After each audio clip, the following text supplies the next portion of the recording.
Республиум человечества. Фанфик-рассказ по вселенной Вархаммер 40 000. Автор Евгений Губанов. Имперец колет, рубит, режет, Ваак хорочий, хрюки, скрежет, Громмельты, топот, визги, стон и смерть, и ад со всех сторон.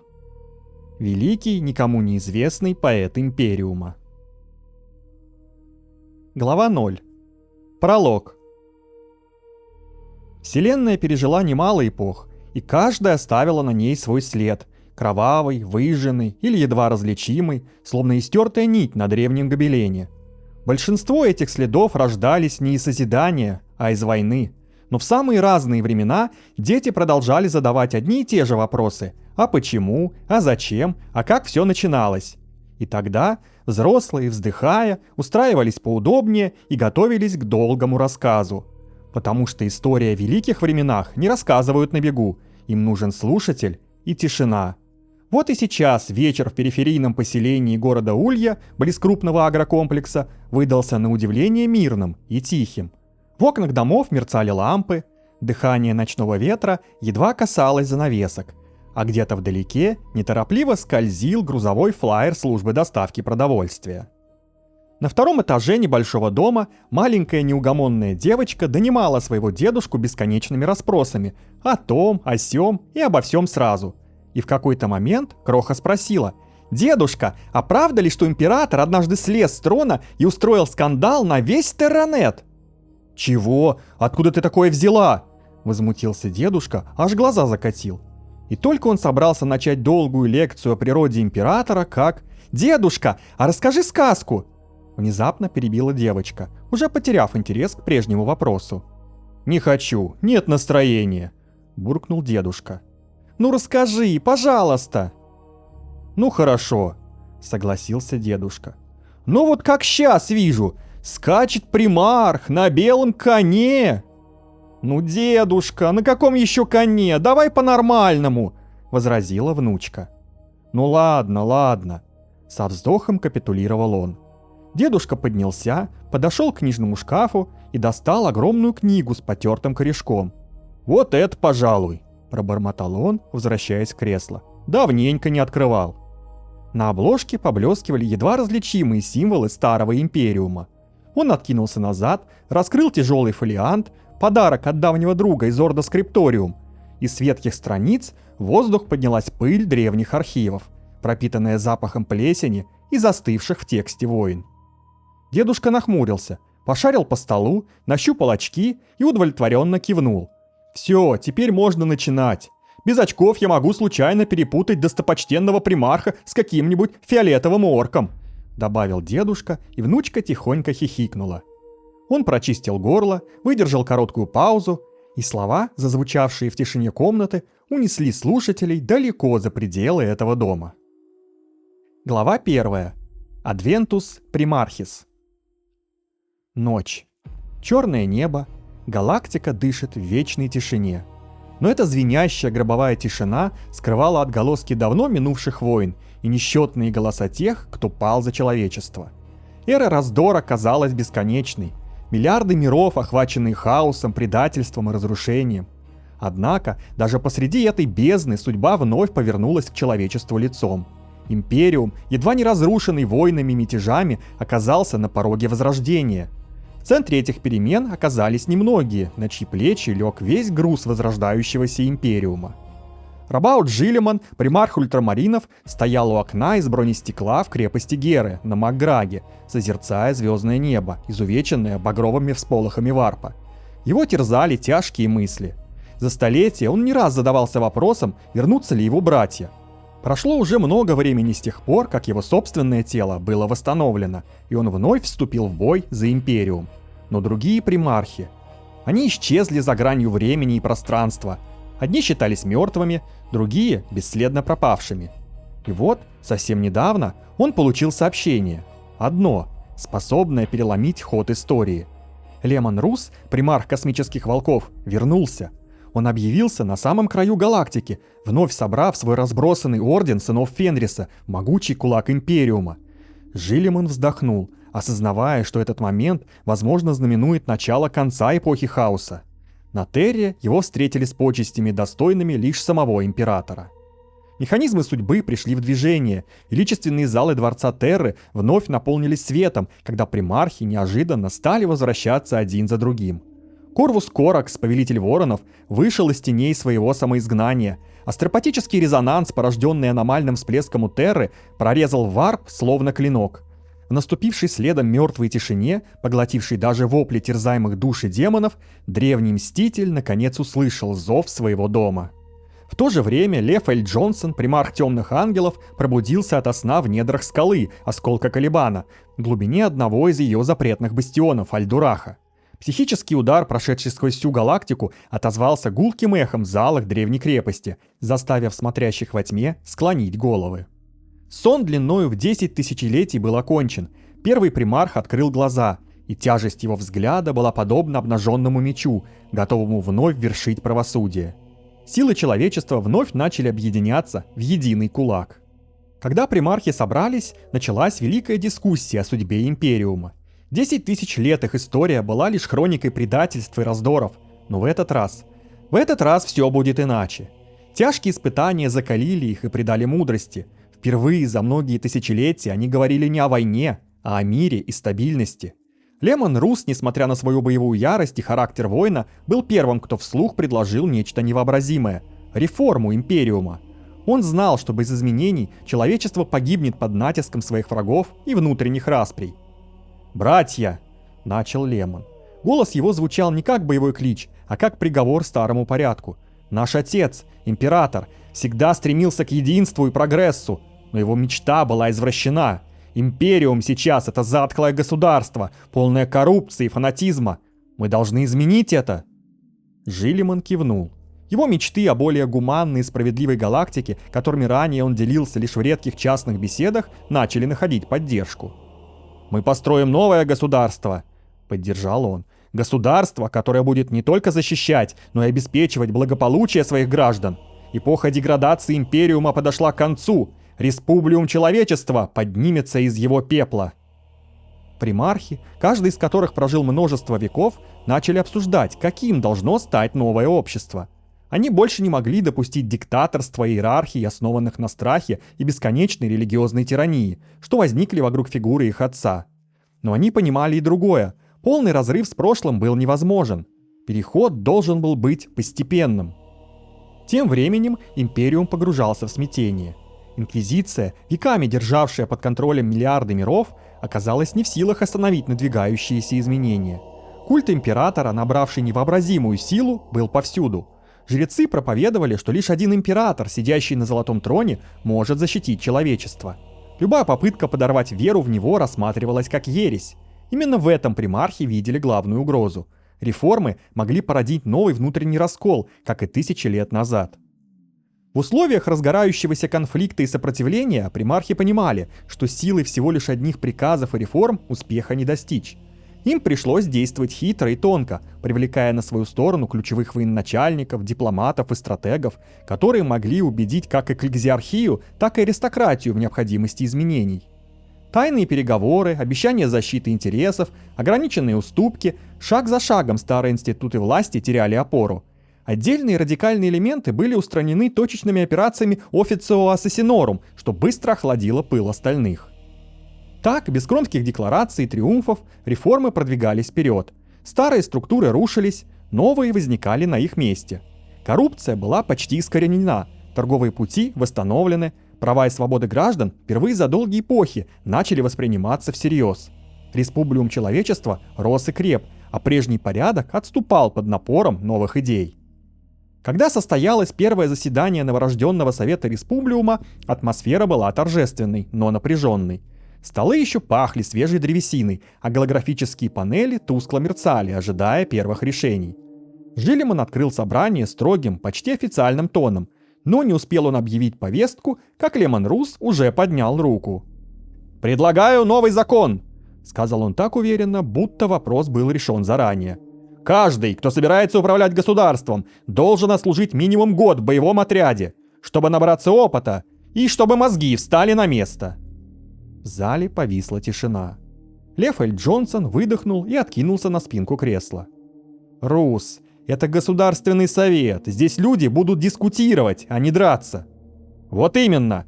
Рус слегка ударил кулаком по столу. «Если не умеешь держать строй в бою, как ты будешь держать слово перед народом?» Жилиман прикрыл глаза ладонью, но тень улыбки все же мелькнула. «Рус», — начал он мягко, — «это несколько противоречит духу демократии». «Демократии полезно немного дисциплины», — упрямо возразил Рус. «Иначе чего мы вообще добьемся?» Слово взяла Эврайна, допущенная к заседанию без права голоса как представитель Эльдар и наблюдатель. До этого момента она предпочитала молчать, изучая происходящее с холодным любопытством. Возможно, стоит оставить военную службу как рекомендованную, добровольную инициативу, а не как обязательную по закону. Посланница Эльдар пребывала в редком для ее народа воодушевлении. Возрождение мира корабля Биэльтан, некогда обреченного на забвение, превосходило самые смелые ожидания провидцев. Благодаря воле Инниада, древнее величие ее сородичей медленно, но верно восставало из пепла. Рус хмыкнул про себя, недоумевая, кто именно дал Эльдарке право говорить на их первом совете, но нехотя согласился, не желая слишком уж раздувать конфликт на первом же заседании. «Ладно, пусть будет добровольный, но я все равно буду следить, кто будет служить, а кто нет». В зале раздались приглушенные смешки. Напряжение спало, и заседание продолжилось уже куда спокойнее. Первый закон так и не был принят, но именно с него началась традиция жарких, порой резких, но удивительно живых споров, которыми впоследствии прославился совет. Глава 2. Ко свету не вечернему воскресе. Несмотря на распад плоти, император не угас. Его душа и сознание держались в варпе на пределе допустимого, как клинок, зажатый в трещине мира. Золотой трон не исцелял, он удерживал. Не ради жизни, ради того, чтобы хаос не прорвался внутрь реальности. В глубочайшем безмолвии закрытых конклавов, куда был заказан путь даже высшим лордам Терры, тайные ордены Адептус Механикус тысячелетиями вскрывали запретные архивы темной эры. Пока галактику сотрясали реформы примархов, техножрецы пробудили артефакт, чье название было стерто из памяти человечества – реликварий биогенезиса. Это устройство, рожденное в эпоху, когда люди дерзали играть в богов, позволило запустить процесс трансцендентного восстановления. Используя уцелевшие фрагменты генетического кода и колоссальную психическую мощь, все еще пульсирующую в Золотом Троне, артефакт заново выковал плоть повелителя человечества. Великое чудо свершилось лишь однажды. Исполнив свое предназначение, древний механизм обратился в пепел. Но цена была уплачена не напрасно. Однако телесное возрождение императора не означало полноты восстановления. Оставалась неразрешенной его метафизическая связь с имматериумом. Его могучая воля не позволяла варпу прорваться в реальность.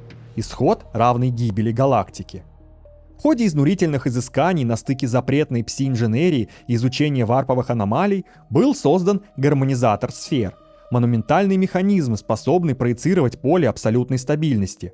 Устройство воздвигло вокруг Терры и важнейших сегментумов незримый энергетический бастион, взявший на себя бремя сдерживания имматериума и позволив, наконец, императору перестать быть узником Золотого Трона. По кузням и скрипториям ползли смутные слухи. Шептались, что в чертежах артефакта скрыт почерк архимагаса Коула, а в его холодном сиянии чувствуется чужеродная мощь эльдарского бога Инниада. И хотя доказательств этой ереси не существовало, тени прошлого, воспоминания о чудесном возвращении Жилимана заставляли многих верить, что ради спасения человечества была заключена сделка с самой смертью. Дабы свет Астрономинкона не угас, погрузив галактику в вечную тьму, Магас и Механикус воздвигли в тени маяка аксиоматический усилитель. Колоссальный монолит из аурамита и черного металла стал автономным резонатором, перераспределяющим невыносимое бремя по изнывающим телам псайкеров хора Астрономикона. Устройство удерживало священный сигнал в стабильной фазе, позволяя путеводной звезде сиять даже без непрерывного присутствия императора. Риск был за гранью ереси. Малейший сбой обращал бы величайший маяк человечества в тусклую искру, обреченную захлебнуться в штормах варпа. Но ради свободы повелителя магасы были готовы поставить на кон судьбу всего человечества.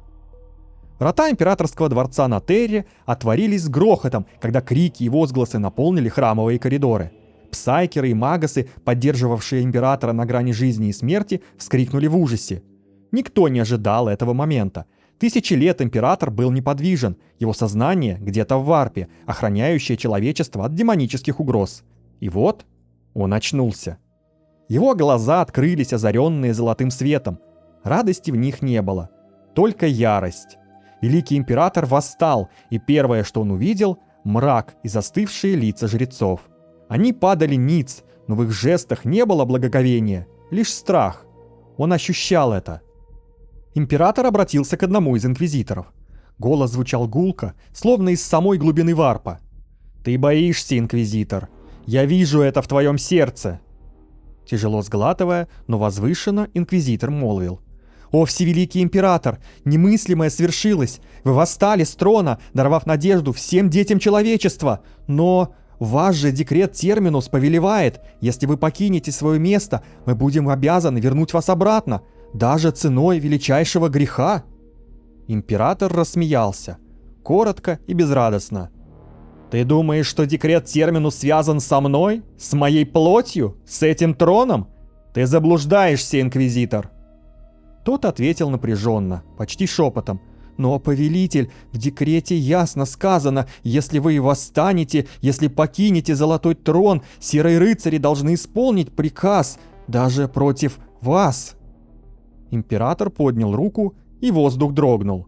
«Глупец! Декрет был написан мною. Его смысл не в том, чтобы удерживать меня. Он предназначен для того, кто дерзнет восстать вместо меня. Серые рыцари не стражи моей плоти. Они стражи человечества». Лицо инквизитора выглядело пораженным. «Но все эти тысячелетия мы полагали...» Император резко пресек его растерянную речь. «Я знал, что так будет!» Резко оборвал его император. «Истина была скрыта, чтобы хаос не исказил ее. Декрет — ловушка, а я никогда не покидал трон. Мы с ним одно целое». Инквизитор опустил голову, собираясь с мыслями. Задержание декрета стало известно лишь потому, что один из высших лордов Терры осмелился злоупотребить своей властью и, прикрываясь доктриной для экзистенциальных угроз, обманом побудил высокопоставленного радикала из Орда Малиус посягнуть на печати Титана. Вскрыть их было невозможно, но тот смог разглядеть их отражение в варпе и по резонансу оберегов уловил общую суть, для чего именно служит декрет. На следующий же день кресло лорда в Совете опустело. Имя стерли из всех реестров, а на Титане появилось еще 2 безымянных места в криптах, как напоминание, что за кражу тайну серых рыцарей платят всегда. Он побледнел в благоговейном ужасе. «Значит, серые рыцари не подняли на вас меча, ибо поняли, вы не нарушили декрета?» «Именно так», — жестко подтвердил император. «А теперь скажи-ка мне, инквизитор, почему все эти жрецы валяются на полу, трясясь от страха?» Ответ повис в воздухе. Император ясно осознал, что стал объектом поклонения, и это вызывало в нем отвращение. «Что это за фарс?» — не выдержав, прорычал он. Голос его прозвучал, как гром среди ясного неба, раскатившийся по залам. «О, великий император!» — начал один из жрецов, дрожа всем телом. «Мы прославляем тебя как бога, защитника человечества!» От этих слов у императора перекосило лицо от ненависти. «Бога!» Его ярость хлынула наружу. «Я создал империум, чтобы человечество освободилось от оков религии, а вы смеете восхвалять меня как божество?» Продолжал кричать император. «Вы забыли, что имперская истина была моим законом? Забыли, что рассвет и империум достигнет лишь в тот день, когда последний камень последнего храма рухнет на голову последнего жреца?» Энергия искрилась в воздухе. Жрецы пали ниц. «Уничтожить всех жрецов! Всех, кто поддерживает этот извращенный культ!» — приказал император. Глаза его сверкали огнем. «Любой проповедник, любой фанатик, любой, кто навязывает это мерзкое богопочитание, должен быть стерт с лица галактики. Я не бог. Тот, кто утверждает обратное, враг человечества. Я не допущу, чтобы галактика снова погрузилась в религиозное безумие». Но произошло неожиданное. Инквизитор дерзнул возразить ему. «Мы больше не живем в мире тирании», — ответил инквизитор. Голос его звучал ровно, но пальцы на эфесе дрожали, будто он из последних сил удерживал себя от желания пасть ниц. «Никакого империума больше нет. Мы построили новое демократическое государство, республиум человечества. Здесь не принимаются подобные варварские приказы и методы. У нас правит закон и порядок». На мгновение инквизитор едва не рухнул на колени. Давление императора было почти невыносимым, но он заставил себя выпрямиться и договорить фразу. «Ваши слова больше не имеют силы, и церковь у нас давно отделена от государства». Эти слова обрушились на императора, как ледяная волна. Он не был готов к такому повороту. Весь мир, все, что он строил, казалось ему сломанным и перевернутым с ног на голову. «Вы сделали что?» Его голос дрожал от ярости и растерянности. «Где Жилиман? Приведите его ко мне, немедленно!» Но инквизитор лишь спокойно ответил. «Примарх Рабаут Жилиман сейчас не может явиться. Он улетел на восстановленный после раскола мир-корабль Биэльтан на свидание с Эврайной, ильдарской посланницей». Это стало последней каплей. Император пришел в неистовство от одной мысли о том, что его сын, примарх, вступил в отношения с Ксеносом. Гнев императора прокатился по залу так, что даже камни задрожали. Для него это было не вопросом ксенофобии. Он знал, как медленно и незаметно чужие идеи разъедают волю. Не огнем и мечом, а словами, традициями, привычками.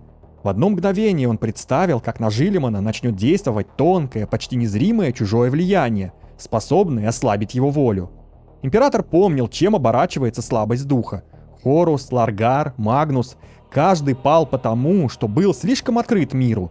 И теперь, видя, как Жилиман строит союз не только политический, но и личный, император ощущал мощную тревогу, которую не мог признать открыто.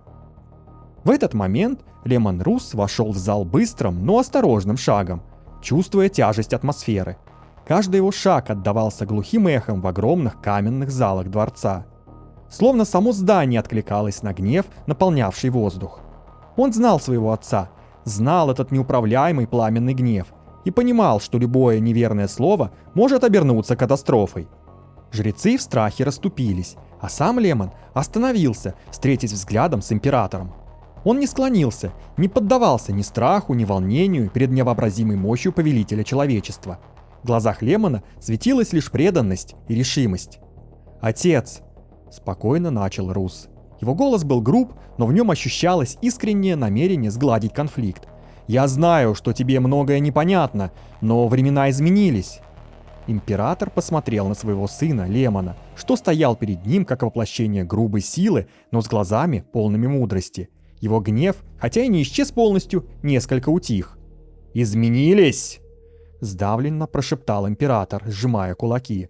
«Ты хочешь сказать, что империум, который я строил собственной кровью, больше не существует?» Лемон подошел ближе, остановившись в нескольких метрах от трона. «Нет, все не так. Ты спал слишком долго. Мы стояли на краю гибели, и лишь благодаря усилиям твоих сыновей империум не рухнул окончательно. Мы сражались, не зная усталости, но мир изменился. Хаос, ксеносы, раскол внутри нас самих – все это вынудило нас адаптироваться. Мы не могли продолжать существовать, как прежде». Его голос стал тише, более задумчивым. «Рабаут понял это первым. Мы уже давно обсуждали эти идеи, и Жилиман предложил...» Император, услышав имя Жилимана, сжал зубы. Мысль о том, что его собственный сын предал его, заполонила его разум. «Жилиман? Тот самый Жилиман, который развлекался с ксеносской бабой, пока я защищал империум, будучи на грани жизни и смерти?» В его голосе слышалась боль, хотя в ней прорывалось больше горечи, чем гнева. «Он предал меня!» Рус опустил голову на мгновение, размышляя, как лучше объяснить это. «Нет, отец, Жилиман спас империум и всех нас. Он создал нечто большее. Войны и междоусобные распри поглощали нас. Мы увязли в бесконечной бойне. А он сделал выбор. Выбор, который спас миллиарды человеческих жизней». Император, напрягаясь, поднялся с трона. Его фигура сияла золотым светом, а глаза полыхали мощью, которая внушала трепет даже самым могучим созданиям. «Жизни? Ты говоришь о спасении жизней? Я провел десятки тысяч лет в плену Варпа, чтобы защитить будущее человечества, а ты говоришь о компромиссах с ксеносами, о какой-то жалкой республике?» Его голос разнесся по залу, словно разряд молнии. «Я тоже!» — сердито прошептал Рус, не дрогнув, а затем продолжил. Ради мира, где больше нет необходимости в бесконечной резне, где люди живут в безопасности, а не в страхе перед имперским флотом и инквизицией. Где мы сотрудничаем с теми, кто раньше был нашим заклятым врагом, ради общего блага. «Что это за таусские бредни?» – взревел император. «Уж не собираешься ли ты мне сейчас начать рассказывать байки про высшее благо?» На мгновение Рус замолк. Его сознание захлестнул поток мыслей о былом. Еще буквально несколько лет назад он бы не осмелился перечить отцу. Но сейчас перед императором стоял уже совсем не тот Лемон Рус, каким он был раньше. В течение тысячелетий Рус был свидетелем гибели множества миров и ужасающих последствий бесконечных войн, которые поглощали империю. В своем первозданном рвении Рус верил, что уничтожение врагов императора было единственным путем к миру, но чем дольше длились войны, тем больше он сомневался. Наверное, ересь Хоруса изменила Лемона Руса сильнее всего. Он узрел, что даже самые преданные воины могут быть искушены, а импульсивные действия приводят лишь к разрушению. В тот момент он осознал, что слепая преданность, без раздумий и глубокого понимания последствий не всегда ведет к лучшему исходу. Как примарх, он ощущал свою ответственность перед своими воинами и перед будущим человечества, наблюдая, как за агрессией и бесконечной войной скрываются лишь новые конфликты. Лемон вспомнил свои многочисленные споры с Рабаутом, в которых последний предлагал радикальные реформы в Империуме, а последующие контакты с другими расами, инициированные Жилиманом, особенно с Тау и Эльдарами, окончательно открыли Русу глаза на возможные альтернативные пути решения проблем, основанные на дипломатии и сотрудничестве. Хотя вначале он воспринимал это как слабость, но опыт показал, что не вся сила заключается в войне. Примарх осознал, что сотрудничество с бывшими врагами может приносить реальную пользу и предотвращать конфликты. Кроме того, Лемон Рус пережил глубокое внутреннее разочарование в своем отце. Будучи свидетелем того, как император в какой-то момент стал почти божественной иконой, а его идеалы были забыты и замещены примитивными предрассудками, страхом и слепой верой, Рус начал осознавать, что император не является тем идеалом, каким он его когда-то воспринимал. Все это стало катализатором для того, чтобы Рус начал более взвешенно и критически относиться ко многим вещам. Он осознал, что слепого следования приказам недостаточно для положительного исхода, а истинное лидерство заключается в том, чтобы задавать неудобные вопросы и искать оптимальные пути. Рус долгое время был примархом, командующим великими ротами и принимающим важные стратегические решения. Этот опыт сделал его независимым и самодостаточным. Пройдя через тяжелые битвы и столкнувшись с невероятными вызовами, он начал смотреть на мир гораздо шире. После скоротечного плавания в собственных мыслях примарх вернулся к реальности. «Это не байки, отец!» Рус сжал кулаки, сдерживая свою ярость. «Это реальность, которую ты не хочешь увидеть. Все меняется, мир меняется. Если ты не поймешь этого, то снова приведешь нас к бесконечной войне, которая уже уничтожила половину галактики». Император медленно встал, его взгляд горел холодным огнем. «Ты слишком долго был вдали от истинной войны, Лемон. Ты позабыл, кто мы такие, что защищаем. Этот новый мир, о котором ты говоришь, иллюзия, мир слабости, никчемных и бесхребетных существ, которых снесет первый же ксеносский набег. Возможно, слабость — это именно то, что дает нам силу. Ты не видишь сути, отец, того, что мы теряем». Голос Русса стал спокойнее, но в нем все еще ощущалась горечь. Они стояли напротив друг друга, каждый в своем праве, каждый со своей истиной. Спор зашел в тупик, как бесчисленное число раз до этого. Лемон отвернулся первым, дав понять, что дальнейший разговор бессмысленен. Чего-то такого и следовало ожидать. Мысленно проговорил про себя Рус, направляясь к выходу. Император остался стоять в тишине, погруженный в свои мысли, не проронив больше ни слова. Глава 3. Vox Populi, Vox Mortis. Весть о воскрешении императора разлетелась по галактике с невообразимой скоростью. Люди, тысячелетиями привыкшие видеть в нем божество, мгновенно погрузились в религиозную экзальтацию. Каждая секунда его пробуждения, каждый шаг, каждый едва уловимый жест становились легендой, расходившейся среди верующих по всем мирам. Но на Терре, в сердце бывшего Империума, это событие стало не откровением, а началом ужасающей анархии. Адептус Министорум, чье влияние на Терре оставалось безраздельным в религиозных вопросах, на протяжении веков руководил множеством храмов и самим культом императора. Один из крупнейших храмов Святой Терры, известный своей пышностью и фанатичными последователями, стал эпицентром трагедии. В его стенах один из самых рьяных жрецов окончательно потерял рассудок. Он был не просто фанатиком, он искренне верил в абсолютную божественность императора. Когда ему донесли о воскрешении, упомянув и первые слова императора, напоминание об имперской истине, он услышал в них не отрицание культа, а искаженный зов, приказ совершить акт величайшего поклонения и жертвоприношения. Собрав толпу верующих в храме, он вскочил на постамент, где ранее стояла статуя императора, и с безумием в глазах начал кричать: «Император воскресе! Братья и сестры! Он даровал нам новую жизнь, новый путь к спасению! Ради этого мы должны принести себя в жертву! Сам Бог человечества повелел нам доказать преданность, разбив головы о камни этого святого храма! Бейтесь же! Бейтесь о стены, чтобы омыть их нашей кровью во славу императора и всего человечества!» Первые ряды верующих застыли в ступоре, не сразу осознавая смысл услышанного. Но жрец, охваченный религиозной истерией, схватил ближайшую жрицу за руку и с силой потащил ее к каменной стене. Раздался крик, короткий, оборванный, а затем жуткий треск черепа. Сам жрец с кровавыми брызгами на лице и одежде продолжал кричать: «Во славу императора! Мы все должны пасть во имя его воскрешения!» Толпа, охваченная волной страха и экстаза, начала подчиняться абсурдному приказу. Жрецы и адепты, рыдая и молясь, бросались к каменным стенам и с силой бились о них, пока кровь не залила весь пол. Вскоре храм превратился в подлинный алтарь смерти. Стены и плиты потемнели, покрывшись алым цветом, следами безумных жертвоприношений. Но это был лишь один храм, один из тысячи. Со всей Терры начали поступать вести о подобных сценах. Толпы верующих, впавших в панику и религиозный экстаз, заполонили улицы. Одни видели в воскресшем императоре предвестника мира и процветания, другие – знамение апокалипсиса, требующее искупления кровью. Улицы Терры быстро наполнились криками, пожарами, мятежами. Граждане Республиума, новая волна реформаторов и сторонников прогресса, с ужасом наблюдали за этим массовым безумием. Они отказывались верить в то, что император желает гибели своим подданным, и требовали восстановления порядка и здравого смысла. Но приверженцы Adeptus Ministorum сочли эти слова предательской ересью и ответили погромами, призывами к священной войне и расправами над неверными. Были предприняты попытки обращения, первые экстренные послания, призывы к спокойствию, обещания разъяснений.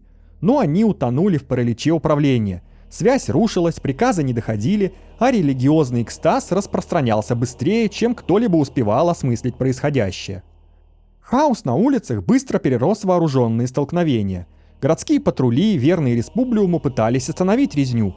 В ответ верующие формировали отряды самообороны, вооружаясь древними реликвиями, культовыми клинками и подручными средствами.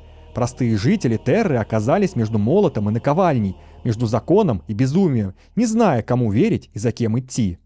На горизонте все отчетливее вырисовывалась угроза новой гражданской войны. Все начинания молодого Республиума, реформы, восстановления, надежда на будущее могли быть сметены волной фанатизма и анархии. И оставалась лишь одна надежда – примархи. Глава 4. И смертью смерть закрепил. В тот момент с окраин галактики поступил неожиданный сигнал. Корвус Коракс, примарх гвардии Ворона, находившийся на краю Республиума, вел свою предвыборную кампанию на Контраэле, когда весть о воскрешении императора достигла и его ушей.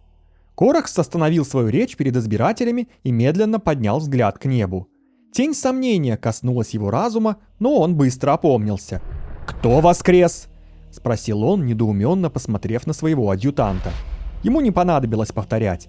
Коракс мгновенно принял решение и отдал приказ готовить свой флагман Тень Императора к полету на Терру. В момент, когда Терра была на грани катастрофы, примархи, как всегда, ответили на зов. Один за другим они прибывали на Терру. Первым, покинув Эврайну, прибыл Рабаут Джилиман, на чьих плечах лежала ответственность за стабильность Республиума. Его взору открылся охваченный хаосом мир, и он ясно понимал, если безумие не остановить, Республиум утонет в новой тьме. Немедля ни минуты Джилиман направился в императорский дворец на встречу с отцом. Его лицо оставалось спокойным, но в глазах пряталась тень тревоги. Лев Эль Джонсон, гордый и величественный, следовал за ним, готовый к любому исходу.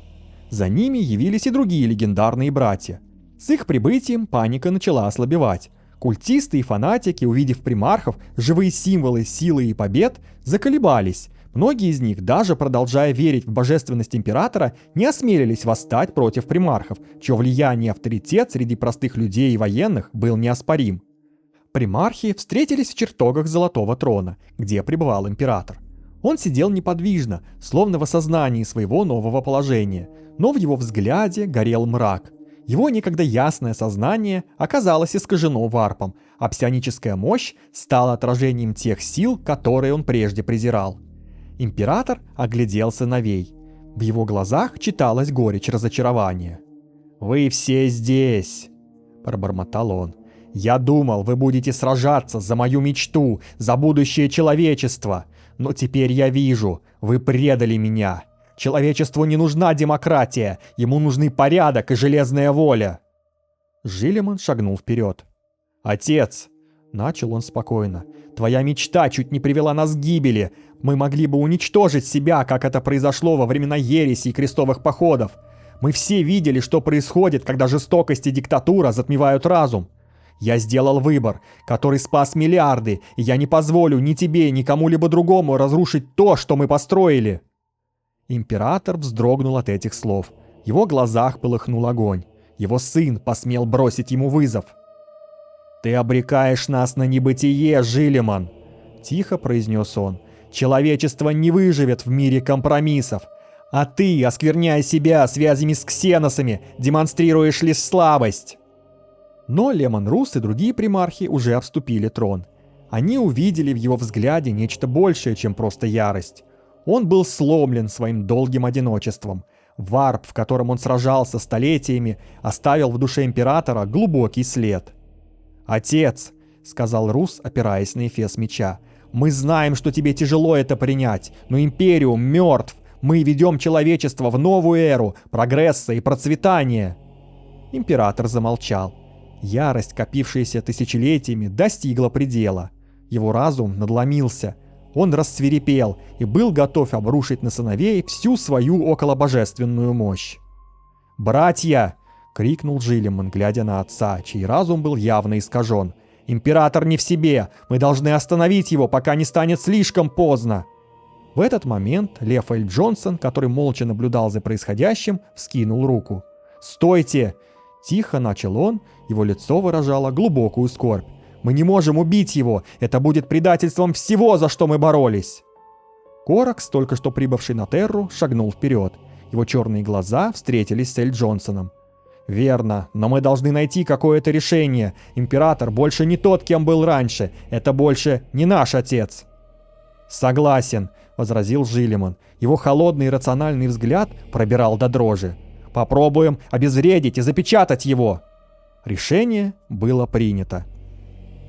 Воздух во дворце наэлектризовался. Огромные залы Терры, некогда символ власти, превратились в арену последней схватки. Близилось неизбежное, великое, в то же время драматичное противостояние между отцом и сыновьями. Воздух внутри императорского дворца был наэлектризован до предела, и каждый шаг примархов отдавался эхом по древним мраморным коридорам. Огромные залы дворца Терры, некогда символа власти и силы, теперь стали ареной для эпического сражения между величайшими воинами и императором человечества, который утратил свое здравомыслие и стал олицетворением и главной угрозой всему живому. Бог-император, исполинское воплощение человеческой воли и величия, теперь стоял перед ними невообразимо могущественный и ужасный. Его золотая броня светилась темно-красным сиянием, будто сам варп проник в его плоть и разум. В глазах вспыхивали холодные огни, отдающие хаосом и разрушением. Психическая энергия императора окутывала пространство, подавляя волю любого, кто осмелился бы подойти слишком близко. Сила его воли и псионическая мощь сотрясала стены, и воздух дрожал от самого факта его присутствия. Его энергия заполонила дворец, превращая каждый шаг в испытание на выживание.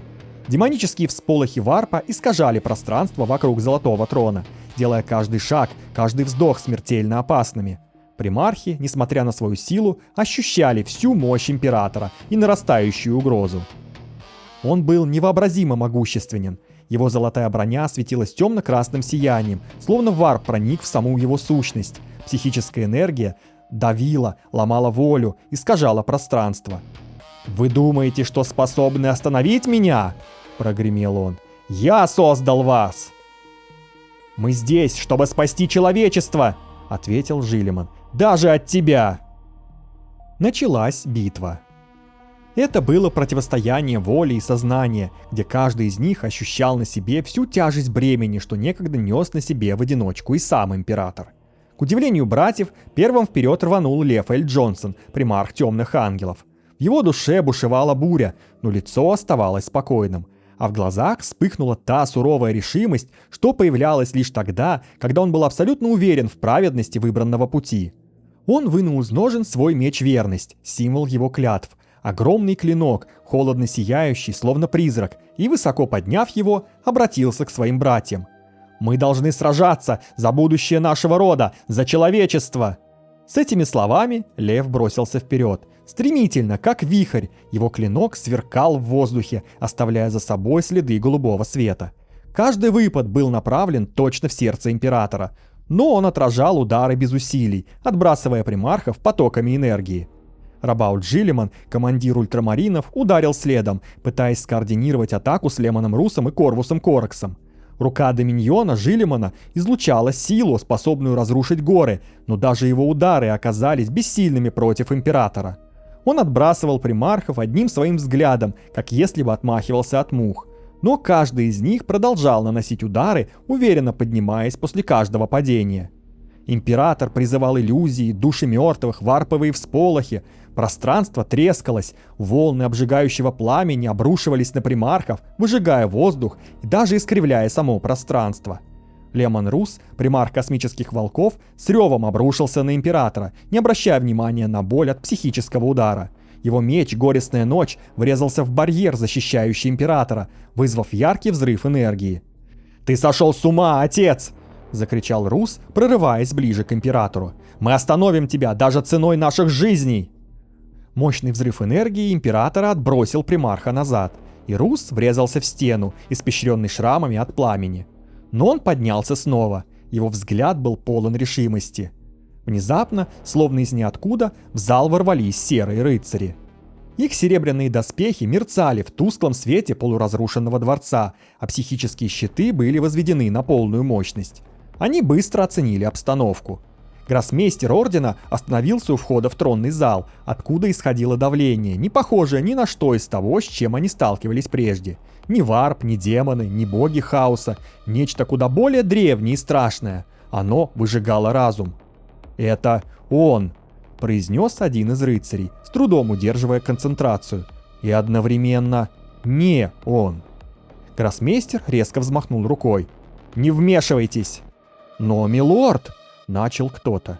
«Это не наша битва!» — жестко оборвал он. «Тут отец и сыновья.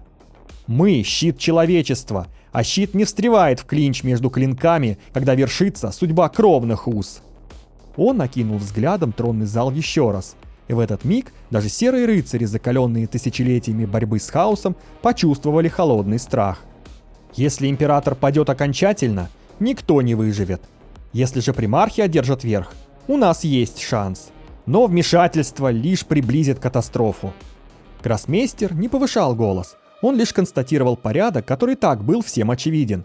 «Сестры тишины остаются, следить за состоянием императора». Он сделал короткую паузу.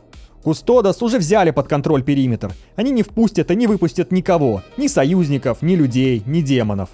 «Мы уходим», — приказал гроссмейстер. «Сегодня история вершится без наших клинков». Серые рыцари развернулись и молча покинули дворец. И ни один из них не усомнился в этом решении, потому что даже Орден, созданный для борьбы с хаосом, знал, есть битвы, где даже священный клинок обязан оставаться в ножнах. Тем временем Корвус Коракс, примарх гвардии Ворона, растворился в тенях. Его фигура исчезла в густом мраке, словно сама тьма поглотила его. Стремительный и почти невидимый, он перемещался вокруг императора. Его движения были призрачны, неуловимы даже для взора божественного существа. Ярко сверкали когти ворона, истинные орудия смерти, способные пронзить любую броню. С каждым ударом они проникали сквозь защитные поля Императора, нанося ему раны, которые не успевали заживать. Но Император становился все свирепее, его аура тьмы разрасталась, поглощая тени, в которых Коракс находил защиту. Каждый новый выпад становился все менее эффективным, а ярость Императора росла, переходя в точные и болезненные контратаки. Психические молнии били с невероятной точностью, разрывая воздух и отбрасывая примархов на десятки метров назад. Один за другим они падали, но раз за разом поднимались, движимые долгом и братской любовью. Лев понял, времени больше нет. Он понимал, что их силы таяли, а Император превосходил их во всем. Но у него был план. Очень плохой план. Когда Император готовил новый психический удар, который мог бы разнести пол дворца, Лев в последний момент бросился вперед, подставляя свое тело под мощный разряд энергии, чтобы защитить остальных примархов. Лев не кричал от боли, его лицо было суровым и решительным. Взрыв ослепил все вокруг. Когда свет рассеялся, Лев лежал у подножья трона. Его доспехи раскололись, тело было изуродовано, а свет жизни медленно начал угасать. Он лежал у ног Императора, который смотрел на своего сына с холодным безразличием, лишенный всякой человечности. «Лев!» – закричал Лемон Рус, бросившись к нему. «Вперед, глупцы!» – прошептал Лев, с трудом дыша. «Я выиграл вам время!» Лев Эль Джонсон осуществил свой плохой план. Пожертвовал собой ради спасения братьев, ради спасения человечества. Смерть льва стала тяжелым ударом для всех примархов, но его жертва дала им шанс.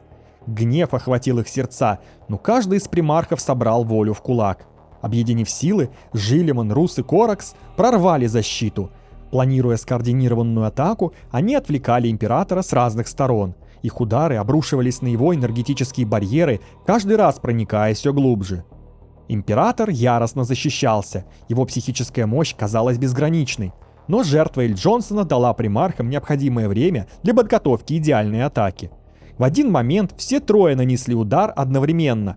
Барьер Императора дрогнул, и Жилимон смог вонзить свой меч в грудь отца. Для него это было не смертельно, но удар стал решающим. Сила Императора истощилась. Примархи смогли его наконец-то подавить. Они не добили его, несмотря на боль и гнев, который разрывал их сердца. После битвы наступила тишина. Глухая, тяжелая, звенящая. Император был повержен, но сердца его сыновей не знали радости. Победа оказалась сродни трагедии, что терзают годами. Решение о его заточении далось им нелегко, и никто не хотел произносить его вслух. Но так требовал здравый смысл и сама галактика. Император был заточен в собственном сознании, и Золотой Трон, бывший символ его власти, теперь снова стал его тюрьмой. Тишина охватила разрушенные залы дворца. Лемон Рус склонился над телом льва. Его брат мертв, но его жертва не была напрасной. Галактика была спасена. Но горечь утраты оставила глубокий шрам в сердцах каждого из примархов. Каждый из них был полон скорби. Они потеряли брата, им пришлось принять тяжелое решение о заточении Императора, но у них не было другого выбора. Они поступили так, дабы спасти человечество от его безумия. Император был слишком важен для того, чтобы убить его, но и слишком опасен, чтобы сохранить ему свободу. Оцепление Кустодос было снято сразу же после того, как непосредственная угроза была устранена. Но примархи еще долго стояли среди обломков в тронном зале, не говоря ни слова. Каждый из них чувствовал, прежнему миру пришел конец. Но в этой тишине уже зарождалось что-то новое, нечто хрупкое, едва ощутимое, подобное первому утреннему лучику света после долгой ночи.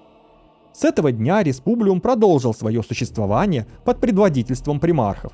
Но тень безумного императора всегда нависала над ними, напоминая о цене, которую они заплатили за спасение человечества.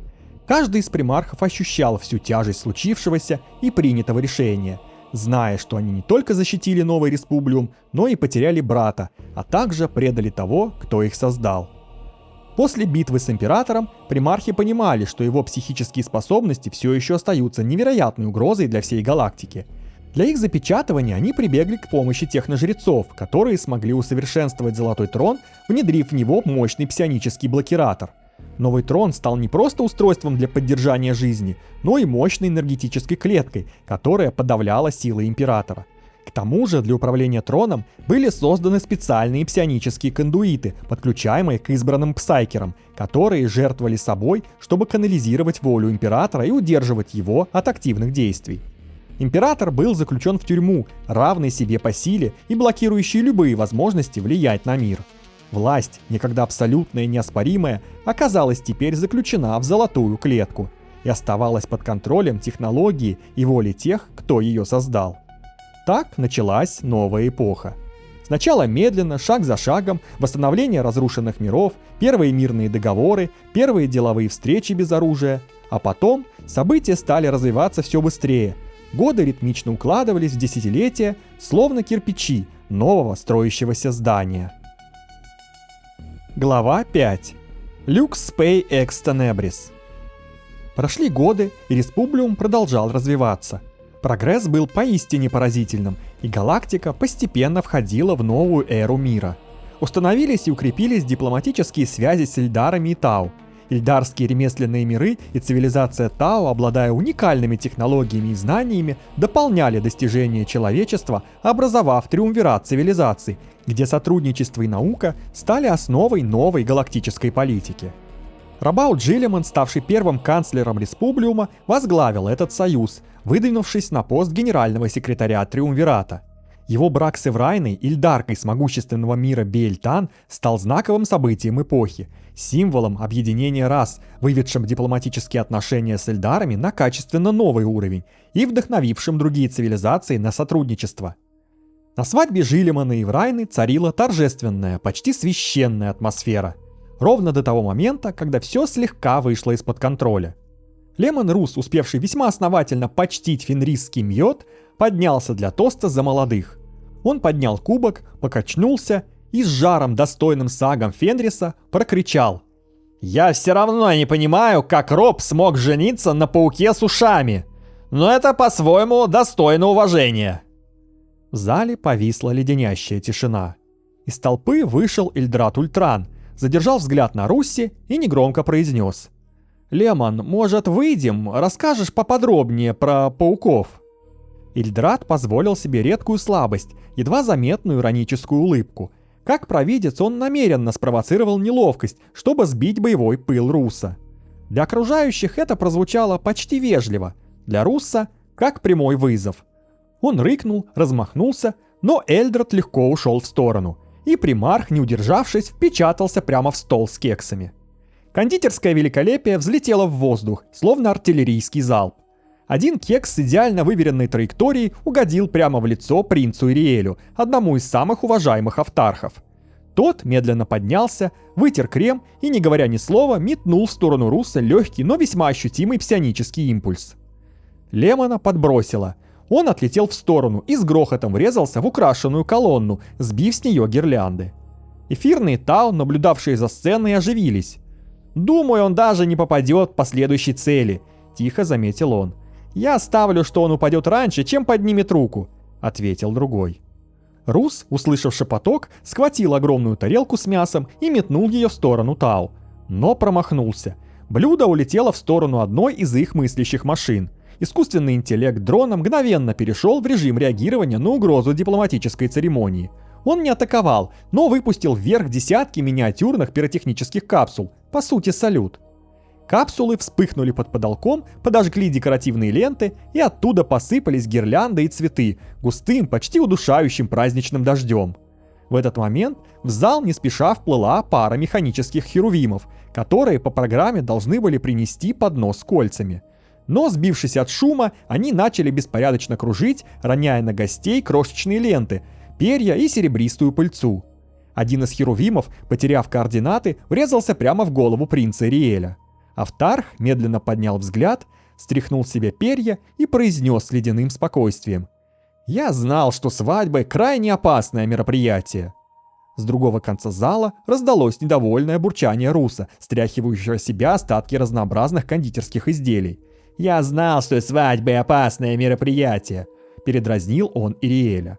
А неподалеку стоял Некрон-наблюдатель, совершенно неподвижный, только что испачканный кексом. Он медленно провел пальцем по своему металлическому корпусу, изучил текстуру глазури и произнес: Биологическая субстанция, липкая, беспорядочная, требует каталогизации. После чего аккуратно собрал с себя комок крема и положил его в контейнер с пометкой «Неизвестный образец». «Сохраню для анализа», — добавил Некрон, закрывая контейнер. Тем временем общий хаос свадьбы раскрутился на полную. Кто-то смеялся, кто-то отбивался от херувимов, кто-то пытался поймать очередную падающую гирлянду. И среди всего этого разноцветного, шумного, но удивительно доброго безумия стояли жених и невеста. Рабаут, вытирая с плеча карамель, повернулся к Эврайне и впервые за долгое время улыбнулся так, словно мир действительно стал лучше. «Ну, — сказал он, — по крайней мере у нас будет что вспомнить на годовщину». Эврайна поправила выбившуюся прядь, взглянула на него нежно, а затем на зал, полный хаотичного веселья. «Мне кажется, — спросила она, — или это и называется настоящая человеческая радость?» Женитьба Жилимана на Эврайне была радикальным шагом, но в итоге стала ключевым дипломатическим событием целой эпохи. Эврайна стала для Рабаута не просто политическим союзником, но и достойной спутницей жизни, что сделало их отношения очень крепкими. Прошли годы. Император оставался запечатанным, чтобы защитить человечество от его прежнего безумия. За это время технологии Триумвирата сделали гигантский рывок вперед, особенно в области медицины. Генетика, псионические исследования и развитие искусственного интеллекта, запрет на который был окончательно снят, позволили лечить даже самые тяжелые психические повреждения, спровоцированные влиянием варпа. С каждым годом состояние императора улучшалось, варп отступал, разум прояснялся. Но это был уже иной император, лишенный прежней самоуверенности и всевластия. После долгих лет лечения наступил момент, когда он был готов покинуть Золотой Трон. Это событие стало невероятной сенсацией. Во всех уголках галактики весть о том, что император возвращается к нормальной жизни, породила надежду и страх. Многие все еще боялись, что он вернется к власти, как некогда всемогущий правитель, но реальность была иной. Его возвращение происходило по строго регламентированному протоколу.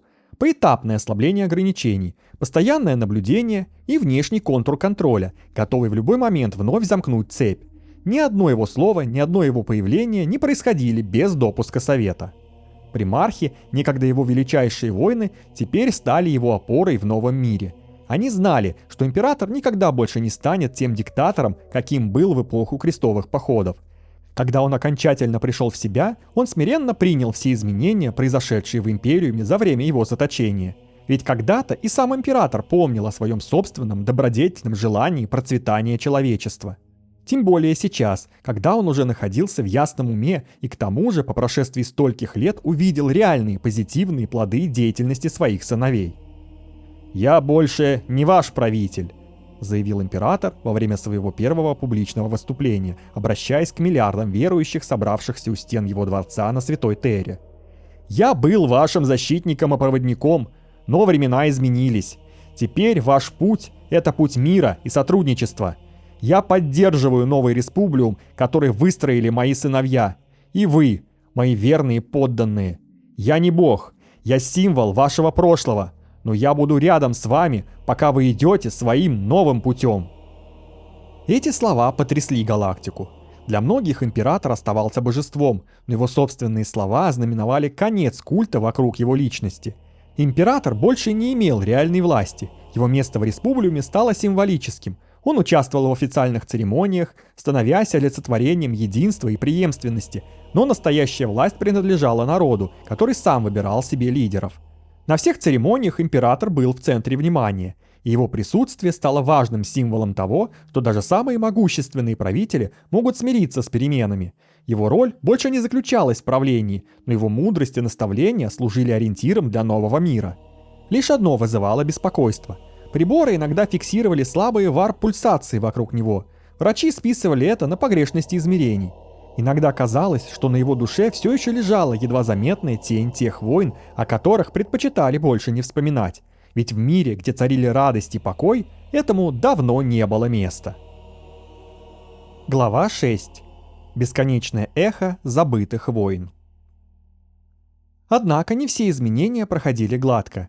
Несмотря на усилия Республиума и его союзников, галактика оставалась мрачным и опасным местом.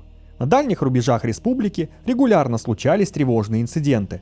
Столкновения с орками, тиранидами и древними силами хаоса становились все более частыми.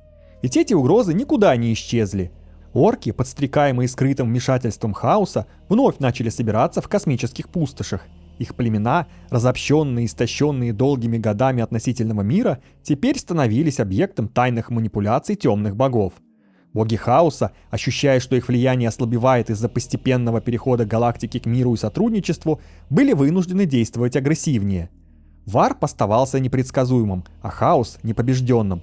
Но чем больше цивилизаций склонялось к дисциплине, сдержанности, умеренности и упорядоченному развитию, тем слабее становились темные боги. Силы Нургла, Кхорна и Слаанеш начали постепенно терять подпитку. Это ослабление не прошло незамеченным. Особенно тяжело оно ударило по Слаанеш, чья сущность была теснее всего связана с излишествами, страстями и пороками. В новой эпохе, где все больше миров отказывалось от саморазрушительных культов, а эльдары начали применять усовершенствованные методы защиты своих душ от ее голода, потоки страстей заметно истончились. И в Варпе ощущалось это. Там, где некогда бушевали вихри, похоти и упадка, теперь возникали странные, спокойные провалы, зоны, словно лишенные привычной пищи для богини. Слаанеш все еще оставалась могущественной, но впервые за многие тысячелетия ее ослабление шло быстрее, чем у прочих сил хаоса. Беспомощно наблюдая, как мир ускользает из их контроля, боги хаоса начали провоцировать орков и тиранидов, подталкивая их к новым нападениям на планеты Республиума и его союзников.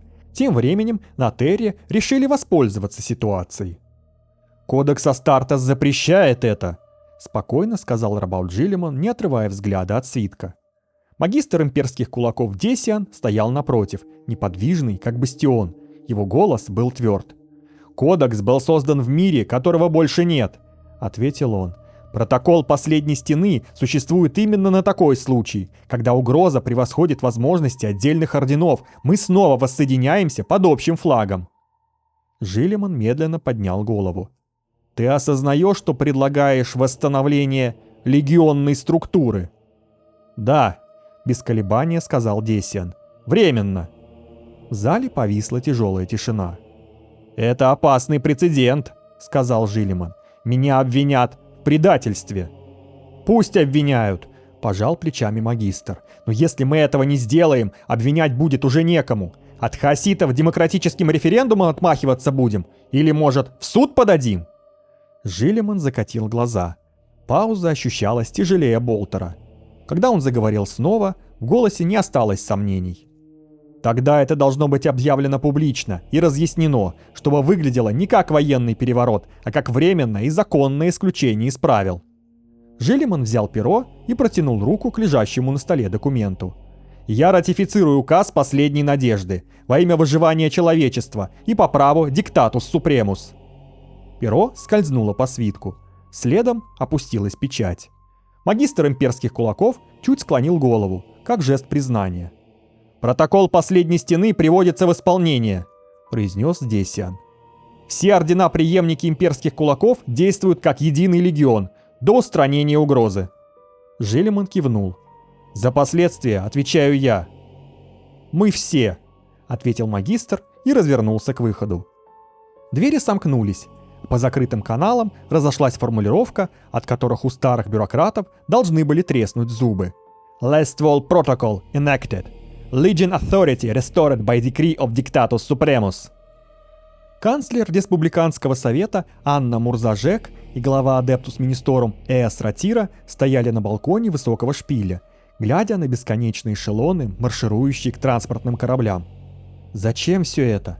Наши лазутчики докладывают, что хватка сил хаоса слабеет, их легионы отступают в око почти на всех фронтах, а мы снова оголяем целые сектора ради нового крестового похода? Не разумнее ли оставить их догнивать в собственном безумии? «Вы рассуждаете как щитовод, канцлер», — спокойно ответила Эас Ратира. «Но забываете о природе зла. Слабеющий враг подобен крысе, загнанный в угол. Лишаясь путей к спасению, она перестает искать выход и начинает искать лишь способ подороже продать свою жизнь. Если мы промедлим сейчас, их агония рискует перейти в слепую, неконтролируемую ярость. Но цена этого похода. Мы истощаем резервы десятка субсекторов, и не только свои, но и союзников. Цена теряет смысл, когда на кону стоит выживание всей разумной жизни галактики». Оставить хаос слабеть самому значит позволить раненому зверю забиться поглубже в трещины фундамента нашего дома. Мы обязаны добить его сейчас. Анна Мурзажек больше не спорила. Она молча наблюдала, как вновь собранные легионы Республиума готовятся к величайшей из грядущих войн. В этот период космодесантники вновь оказались на передовой. Восстановленные легионы, возглавляемые примархами, действовали совместно с силами Тау и Ильдар. Три великих народа под общим командованием сражались как единый кулак, отражая удары хаоса, орков и тиранидов. Битвы на дальних рубежах стали еще ожесточеннее, но каждый раз, когда казалось, что галактика вновь склоняется к гибели, союзники демонстрировали феноменальную стойкость. Где-то в пустоте космоса орочьи боссы вновь поднимались, объединяя разрозненные кланы и готовясь к новому ВААК. Тираниды, потеряв значительную часть сил, все еще оставались смертельной угрозой, а их флоты Улья продолжали пожирать отдаленные миры. Демоны хаоса все чаще прорывались в реальность, стремясь разрушить новое мировое устройство галактики и вернуть утраченную власть. На этом фоне Республиум вступил в новый, еще не до конца осознанный этап своего существования. Глава 7. Конкордия Мортуорум. Несмотря на все нарастающие угрозы и конфликты, Республиум продолжал укреплять свои позиции в галактике. Прогресс и мир, казавшиеся ранее невозможными в темных глубинах будущего, стали новой реальностью для миллиардов граждан. Люди, Ильдары и Тау вместе отстраивали величественные города, прокладывали новые торговые маршруты и разрабатывали совместные научные проекты. Эти успехи не остались незамеченными, и вскоре свой взор на Республиум обратили некроны. Древняя раса, чье пробуждение всегда означало беду. Некроны были одной из тех рас, которым было сложно найти подход для длительного сотрудничества. Короткие совместные операции ради конкретных простых и понятных целей всегда удавались. Но вот долгосрочная дружба ради непонятного некронам всеобщего блага была крайне сомнительной перспективой. Их непроницаемый разум и полное отсутствие эмоций делали дипломатические усилия чрезвычайно сложными. Но Жилиман, как искусный дипломат, понимал, что сотрудничество с ними могло изменить судьбу всей галактики. Установить контакт с пробуждающимися некронами было рискованно, но необходимо. Республиум к настоящему моменту уже делал робкие попытки наладить диалог, но первой официальной миссией на переговорах с некронами руководил эфирный Тау по имени Аунши, переживший Комарак и вернувшийся вопреки всем предсказаниям. Вместе с ним был эльдарский посол Автар Хариэль, чья древняя мудрость могла смягчить контакт с этими бездушными существами. «Ты уверен, что они вообще способны на кооперацию?» — тихо спросил Аунши, глядя на медленно вращающуюся голограмму звездного скопления. Ириэль не ответил сразу. Его взгляд был устремлен в пустоту, ту самую, где войны никогда не заканчиваются. «Некроны помнят эпохи, когда нас еще не существовало», — наконец произнес он. «Для них мы — мгновение или сбой». «Тогда зачем мы здесь?» — спокойно уточнила Аунши. «Потому что...» — Ириэль медленно повернулся к нему. «Если они сочтут нас достойными разговора, это изменит галактику навсегда. А если нет, мы будем знать, чего от них ожидать. Ну и хотя бы просто, что мы попытались». Аунши кивнул, сложив руки за спиной. «Значит, либо величайший союз, — сказал он, — либо мы действительно ошибка Вселенной», — закончил Ириэль. Спустя несколько часов делегация прибыла в древний мир Салимнейс, где правил Тразин Неисчислимый. Первые переговоры были короткими и лишенными иллюзий. Некроны смотрели на живые расы как на временных существ, слишком примитивных, чтобы заслуживать внимания. Переговорный зал был безупречно симметричен и мертвецки тих. Тут время давно потеряло значение. Некроны не нуждались в украшениях. Когда фигура Тразина Неисчислимого наконец активировалась, его голос прозвучал почти вежливо. «Любопытно», — произнес он. «Представители молодых рас приходят ко мне не с оружием, а с предложением». Он сделал паузу, выверенную и демонстративную. «Вы просите союза», — продолжил Тразин. «Но союз предполагает равенство, а я не вижу здесь равных». Ириэль едва заметно сжал кулаки, но промолчал. Аунши шагнул вперед. «Мы не просим равенства», — сказал он. «Мы предлагаем выгоду». Голова Тразина наклонилась на едва измеримую долю градуса. «Вот это?» — ответил он. «Уже достойно внимания». Однако Аунши, следуя философии высшего блага, искал большего, чем обмен ресурсами. Он стремился понять, остались ли под металлическими оболочками искра прежнего разума, наследие некронтиров. Прежние осторожные контакты между некронами и республиумом, а также данные ранее негласное слово, сделали возможным то, что делегацию Тау Ильдар не просто допустили, но и приняли с редкой для некронов сдержанной благожелательностью. Месяцы переговоров, демонстраций силы союзников и обменов технологиями привели к переломному моменту. Некроны начали рассматривать сотрудничество с Триумвиратом, особенно с Адептус Механикус, как источник прагматической выгоды. В итоге было достигнуто соглашение о мирном сосуществовании в обмен на помощь в восстановлении утраченной мощи. Это решение потрясло даже самых скептически настроенных ксенологов. Технологии, которыми некроны поделились с союзниками, дали начало новому витку исследований в генной инженерии и реконструкции сознания.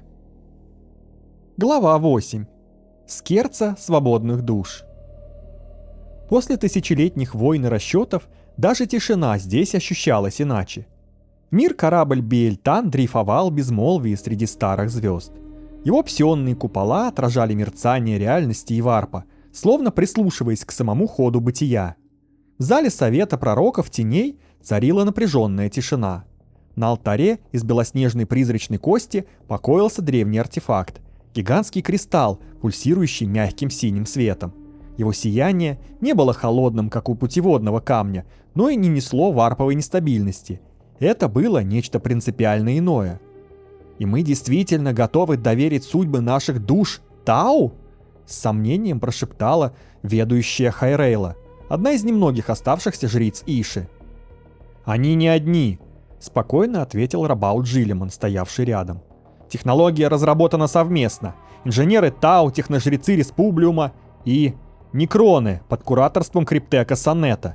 Мы все участвовали в ее создании». Некроны — старейшие враги Ильдар, и все же в новой эре пришлось искать пути примирения и общего выживания. Новое устройство, названное Ковчегом Тишины, представляло собой симбиоз технологий 3 рас. В его основе лежали новейшие ноосферные разработки Механикус, способные стабилизировать нематериальные эманации души вне варпа, подобно тому, как криптеки некронов использовали инграмм-устройства для сохранения памяти и разума. С помощью пси-технологий людей и точнейшей микронастройки Тау удалось достичь невозможного — создать резервуар для душ, полностью автономный от внешнего океана имматериума, и при этом не заключающий сознание в искусственную матрицу, как это происходило у некронов. Важнейшим элементом в устройстве Ковчега стал психоактивный резонатор, разработанный на базе эльдарских путеводных камней, но переработанный так, что больше не был связан с Иша или другими божественными структурами. Вместо этого локальная ноосфера Ковчега поддерживала в себе собственный микроварп, создающий безопасную среду для вечного существования сознания. Таким образом, душа оказывалась изолирована от общего варпа и недоступна для Слаанеш. Молодой Ильдар-духовидец сидел на полу, держа в ладони свой камень души. Тонкий треск, едва слышный, вечный, сопровождал всю его жизнь. Ему казалось, что он слышит его даже во сне. Но сейчас тишина. Глухая, непривычная, нереальная. Он поднял голову, ошеломленно глядя в пустоту. «Леди Иврайна!» – прошептал он, заметив ее в дверях. «Что? Что вы сделали? Я не слышу его!» Иврайна присела рядом. Лицо ее оставалось спокойным, лишь глаза выдавали усталость, накопившуюся за долгие годы. «Теперь ты слышишь только себя», – тихо сказала она. Ильдар сжал камень души крепче. Тот не затрещал, не вспыхнул, остался неизменным и спокойным, впервые за 1000 лет. «Я не понимаю», — сказал он дрожащим голосом, — «это пустота?» «Это свобода», — поправила Иврайна. «К ней надо привыкнуть». Он медленно кивнул, все еще прислушиваясь к тишине, как к чему-то пугающему и прекрасному одновременно. «Это не перерождение. «Это освобождение», — сказала Иврайна, выйдя в зал. Ее собственный камень душ на груди пульсировал в такт сиянию ковчега. Она была первой, кто добровольно извлек душу предка, собственной матери, из старого камня, позволив ей перейти в ковчег. И душа не исчезла, не была искажена или поглощена, она осталась живой, целостной, спокойной. «Мы больше не обязаны носить слезы Иши, как кандалы», — продолжила Иврайна. «Теперь мы можем выбрать покой или же новый путь». Консервативные пророки были в ярости, но голоса новых времен и молодых воинов Ильдар были куда громче. По всему миру кораблю началась церемония передачи душ. Некоторые сохраняли старые пути из уважения к Ише, другие ломали вековые традиции и доверяли свои души разуму и науке союзников. С тех пор прошло всего несколько лет, но в звездных архивах Республиума этот день получил имя «Освобождение от слез». Ильдары больше не были узниками, они по-прежнему носили камни душ, но уже не как последнюю надежду, а как память о страхе, который сумели преодолеть. Глава 9. Bellum Cannibalicum. Ситуация с тиранидами, несмотря на их ослабление, оставалась одной из самых серьезных угроз для Республиума и его союзников. Их бесчисленные флоты Улья все еще прорывались через барьеры на дальних рубежах, несмотря на все усилия космического флота и легионов космодесанта. Но именно в этот период, благодаря непрерывным научным исследованиям и быстрому технологическому прогрессу, был сделан невероятный прорыв, способный радикально изменить сам характер войны. И этот прорыв вскоре получил зримое подтверждение. Ученые из Тау Республиума, тесно сотрудничавшие с некронами в ходе изучения древней процедуры биопереноса, случайно изобрели новую технологию, которая могла воздействовать на разум улья-тиранидов. Это открытие было результатом глубоких исследований синаптических связей. Синапсы были у всех живых существ, но в случае с тиранидами они играли особую роль, так как связывали каждое существо тиранидов с их общим разумом улья. Выяснилось, что определенные псионические искажения способны распространяться по этим нейронным цепям и нарушать сам принцип их координации. Испытательный зал напоминал скорее зверинец, чем лабораторию. За массивным энергетическим полем метались захваченные на дальнем фронтире тираниды. Стая термигантов, один воин и несколько мелких особей, соединенных невидимой сетью разума улья. Перед пультами суетились ученые Республиума и Тау. Рядом с ними, неподвижно, как статуя, стоял некрон-техник, отслеживая показатели. «Синаптический индекс стабильный», — сухо отчеканил Тау-инженер. «Они полностью синхронизированы». «Это как раз и тревожит», — пробормотал человек-нейрофизиолог. «Если что-то пойдет не так, они также синхронно бросятся на нас». Лемон Рус стоял чуть поодаль, скрестив руки на груди, и хмуро разглядывал тиранидов. «Все это выглядит как очень плохая затея», — устало ухмыльнулся он. «Мне нравится». «Напоминаю», — вмешался ильдарский специалист по варпу, «мы воздействуем не на тела, а на их синаптические связи. Импульс должен пойти по всей цепочке разума улья. Если расчеты верны, они перестанут подчиняться общему командованию». «А если не верны?» — уточнил Рус. «Тогда результат будет нулевым», — отрешенно ответил техник-наблюдатель Некрон. «Железная логика», — съязвил Рус. «Начинайте». «Запуск псионического модуля», — объявил оператор. В зале на мгновение все стихло. В воздухе едва ощутимо что-то дрогнуло, словно кто-то дернул невидимую беззвучную струну. Тираниды за полем одновременно замерли. «Синхронизация падает», — прошептал Тау. 20, 15, 5. «Пси-резонанс пошел по цепи», — тихо добавил Ильдар. Первый термигант взвыл и внезапно бросился не вперед, а вбок, на соседа. Тот в ответ вцепился ему в шею.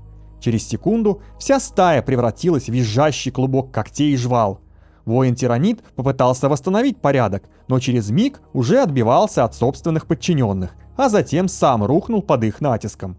«Они атакуют друг друга!» – ошарашенно произнес человек-нейрофизиолог. «Разум улья дезорганизован!» «Синаптические паттерны разрушены», — холодно подтвердил Некрон. Рус некоторое время молча наблюдал за этим безумным водоворотом, а затем медленно выдохнул.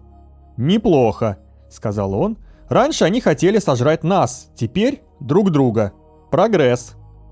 Ученые с растущим восторгом синхронно закивали. Кто-то уже лихорадочно записывал данные. «Только», — добавил Рус, косясь на разбушевавшихся тварей, «прошу вас, не направьте эту штуку случайно на какой-нибудь наш гарнизон. У нас и без того достаточно тех, кто готов перегрызть друг другу глотки». Он развернулся к выходу, бросив через плечо: «Сделайте из этого удобное оружие. Похоже, на этот раз вы действительно придумали что-то полезное. Оружие, созданное на основе этих исследований, резонансный диссонантор, было незамедлительно введено в арсенал. Первое боевое применение нового оружия было назначено в спешке.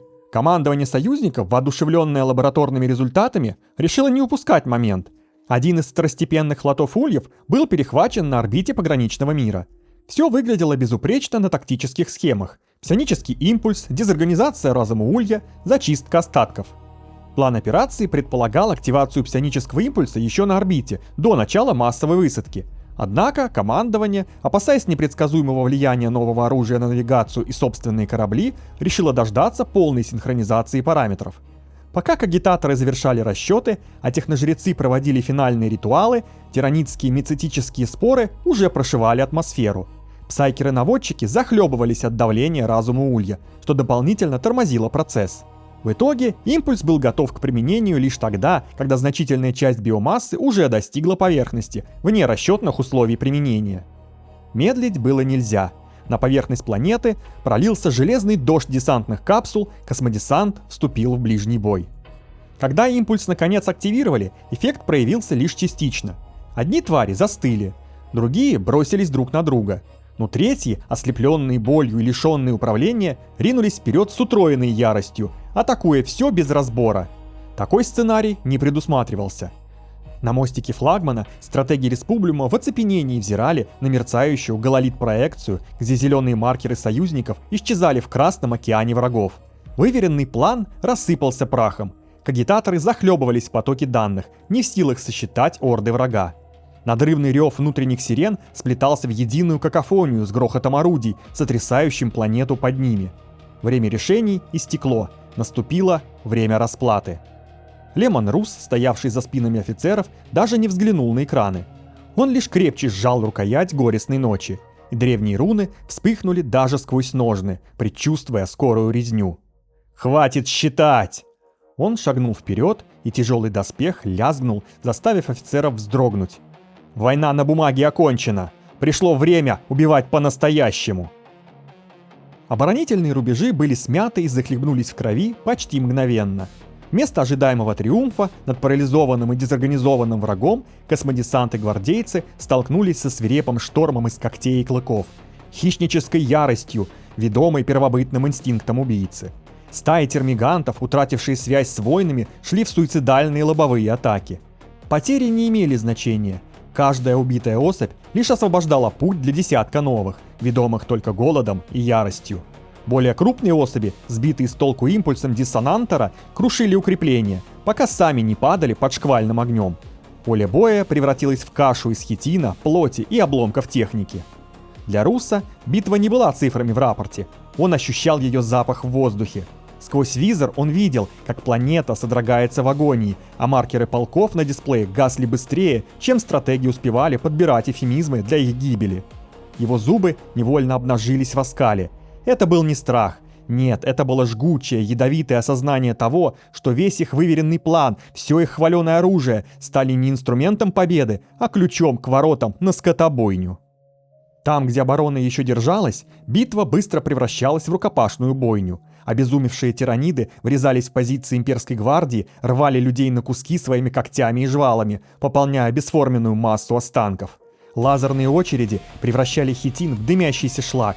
Масс-реактивные снаряды болтеров космодесанта взрывали твари изнутри и отрывали конечности. Но даже изуродованные, лишенные конечностей и разорванные надвое, твари продолжали скрести когтями по земле, двигаясь вперед, будто по инерции, пока смерть окончательно не обрывала их биологический цикл. Космодесантники сражались в полном окружении, утопая по колено в биомассе, теряя братьев под лавинами тел ксеносов, которые не отступали и не боялись, потому что не знали страха и не слышали приказов. Это был непоследовательный и управляемый разумом улья штурм. Это было хаотичное, слепое истребление всего, что оказывалось рядом, движимое самыми примитивными автономными инстинктами. Эвакуация провалилась. Посадочные зоны захлестнули волны обезумевшей биомассы. Для тех, кто остался на поверхности, надежда мгновенно сменилась отчаянием. Планета превратилась в гигантскую братскую могилу. В этой бойне четко проявлялась разница между теми, кто легко мог сломаться, и теми, для кого отступление было немыслимо. Сигналы бедствия тонули в помехах, а корабли на орбите, не решаясь вести огонь по собственным позициям, вынуждены были бездействовать, бросив наземные силы на произвол судьбы. Но там, где дух простых смертных был сломлен, космические волки стояли подобно незыблемым бастионам из керамита и воли. Оставленные небесами, громом своих болтеров, словно аккордами, они чеканили гимн верности и долгу, доказав, что волю сынов Фенриса сломить невозможно. Победа была достигнута. Формально. Флот Улей на орбите был рассеян, а биомасса на планете уничтожена. Но цена оказалась такой, что радость победы быстро сменилась трагичным молчанием. Новое оружие сработало, но слишком поздно и слишком грубо. Породило тактический хаос, в котором пришлось сражаться старыми, кровавыми методами. Но тактика была отшлифована в горниле последующих зачисток. Командование научилось выбирать оптимальный момент для синаптического удара, перед моментом входа роя в атмосферу, что стало самым эффективным способом обезглавливать флот Улей, оставляя от него лишь безвольную, обреченную на убой биомассу. Вскоре космические силы союзников начали массово применять резонансный диссонантор в своих битвах против флотов ульев-тиранидов. Благодаря отточенной до идеала тактике применения, эффект в итоге превзошел все ожидания. Через некоторое время это оружие не просто дезориентировало тиранидов, но и вызывало необратимую их деградацию. Разум Улья, который до этого момента был олицетворением жестокой и неумолимой мощи, начал разрушаться. Его когнитивные функции ослабевали, а синаптические связи, объединяющие миллиарды организмов тиранидов, нарушались. Лишенные координации и командования, тираниды начинали стремительно деградировать. Их действия становились хаотичными и неорганизованными. Они начинали нападать друг на друга и пожирать, превращаясь в жуткие стаи каннибалов. Резонансный диссонантор превращал тиранидов из смертельной угрозы буквально в беспомощных тараканов, не способных даже к самозащите. Постепенно процесс деградации ускорялся. Разум Улья, некогда великий и ужасный, пал жертвой собственной природы. Без возможности эффективно организовывать свои силы и противостоять новому оружию союзников, тираниды начали собственное самоуничтожение. Разум Улья пытался адаптироваться, как он делал всегда, но на этот раз не сумел. Чума 42-го тысячелетия, некогда пожирающая целые миры, теперь уничтожала сама себя, и вскоре от некогда грозной силы остались лишь жалкие остатки. Планеты, над которыми ранее висела угроза полного уничтожения, смогли вздохнуть с облегчением. Республиум и его союзники одержали очередную значительную победу, уничтожив одного из величайших врагов галактики всех времен. Но галактика не знала покоя. Хаос, орки и иные силы все еще ждали своего часа. Глава 10. Ваак. Орки, чья природа была пропитана жаждой разрушения, были постоянной проблемой. Объединить их или склонить к мирному сосуществованию оказалось куда сложнее, чем с эльдарами или даже некронами. Кланы орков оставались разрозненными, а их вожди вечно соперничали за право возглавить Ваак против любого, кто казался достаточно сильным врагом. Однако Гаскул Трака, величайший воин орков, не был простым зверем. Он обладал инстинктивным, но по-своему острым политическим чутьем и понимал ценность договоренностей, пусть и в формах чуждым другим расам. Когда эльдары предложили оркам большие поставки красной военной техники в обмен на сотрудничество, Гаскул увидел в этом возможность для расширения власти. Орки начали объединяться под его началом, формируя мощную силу, способную на союзы, пусть и все еще временные. На какое-то время затеплилась надежда на более прочное сотрудничество. Пророк Гаскул Трака даже допускал возможность ограниченного мирного сосуществования под эгидой Триумвирата, объединив орков ради общего блага. Но эта надежда оказалась обреченной. Шли годы, но сначала обещания, данные эльдарами, оказались не столь прочными, как надеялись орки. Эльдары, всегда считавшие себя выше примитивных рас, не смогли, а скорее просто не захотели обеспечить поставки красной техники в том объеме, который ожидал Трака. А затем всплыл куда более серьезный кризис – дипломатический скандал галактического масштаба. Выяснилось, что эльдары, воспользовавшись доверием орков, тайно проводили над ними генетические и психобиологические эксперименты. Их цель была прагматичной и хладнокровной – подавить врожденную агрессию орков и повысить уровень когнитивных функций, сделав их более предсказуемыми и управляемыми союзниками.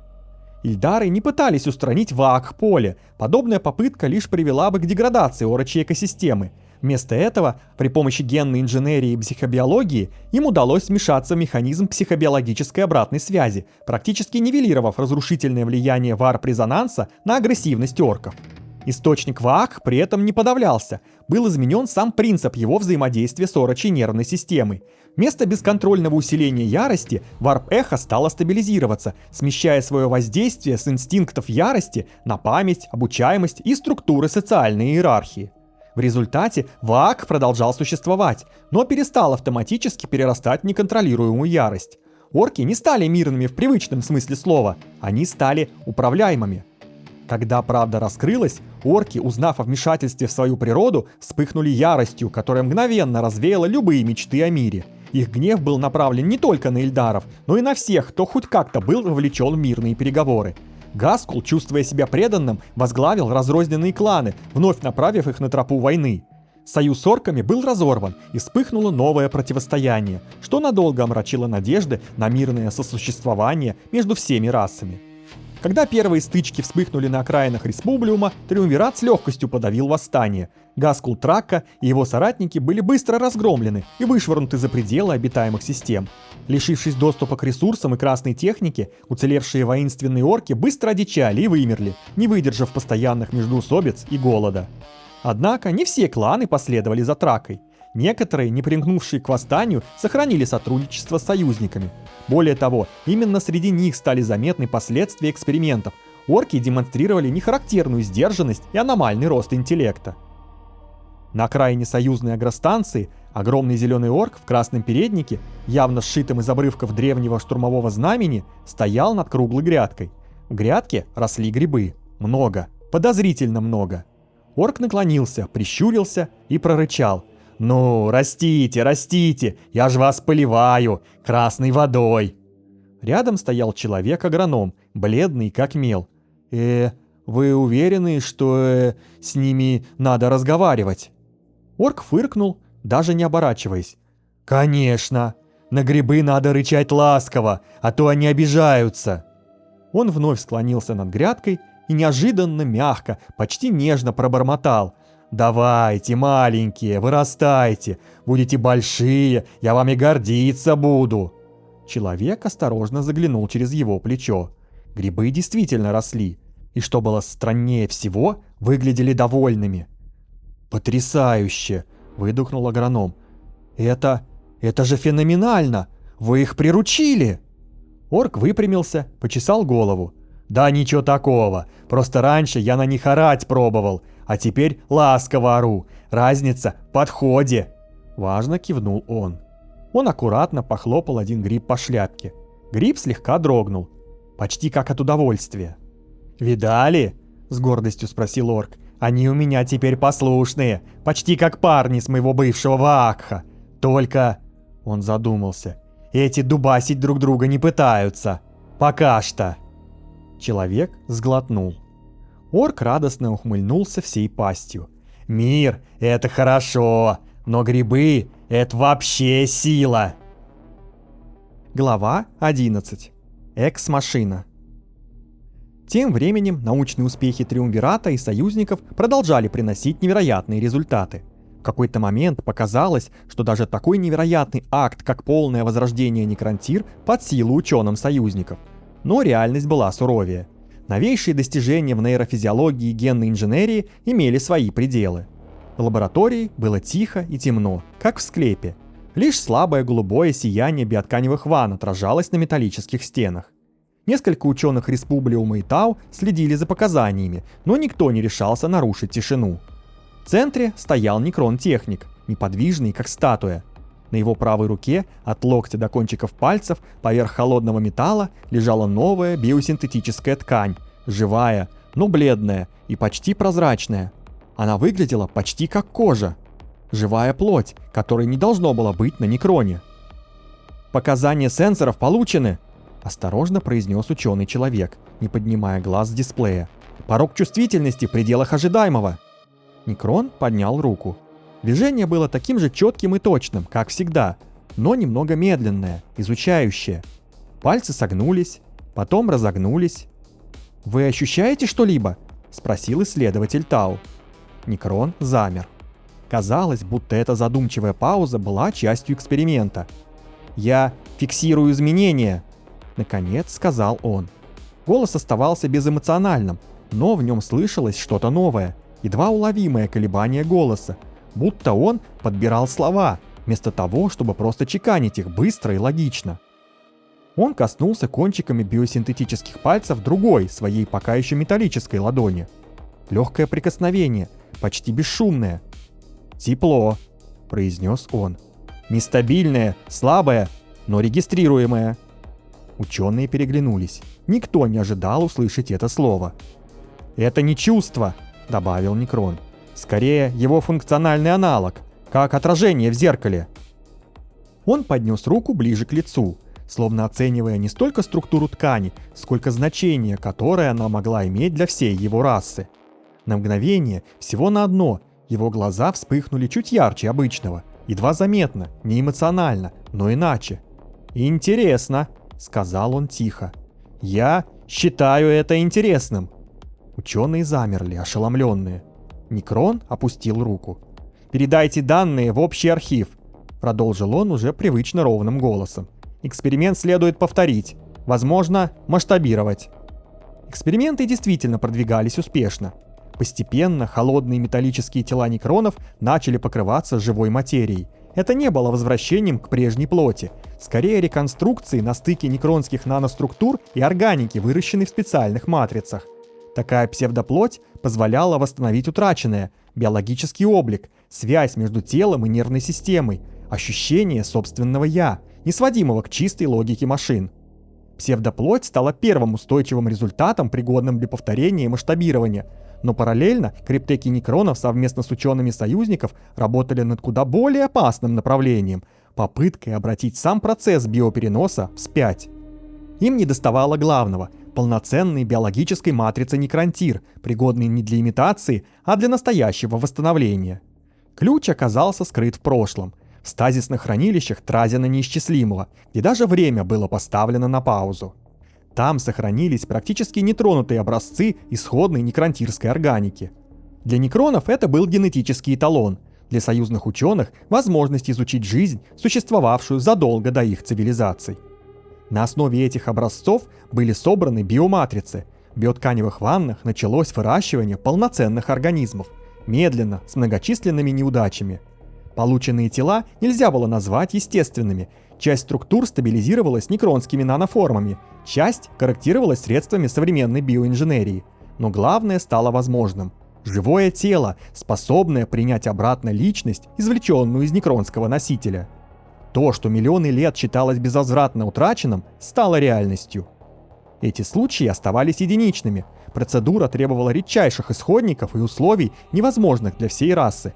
Но даже ограниченный успех менял саму парадигму возможного. Появился второй путь, рискованный, дорогой, но реальный. Стать некронтиром не по названию далеких предков, а по самой природе тела.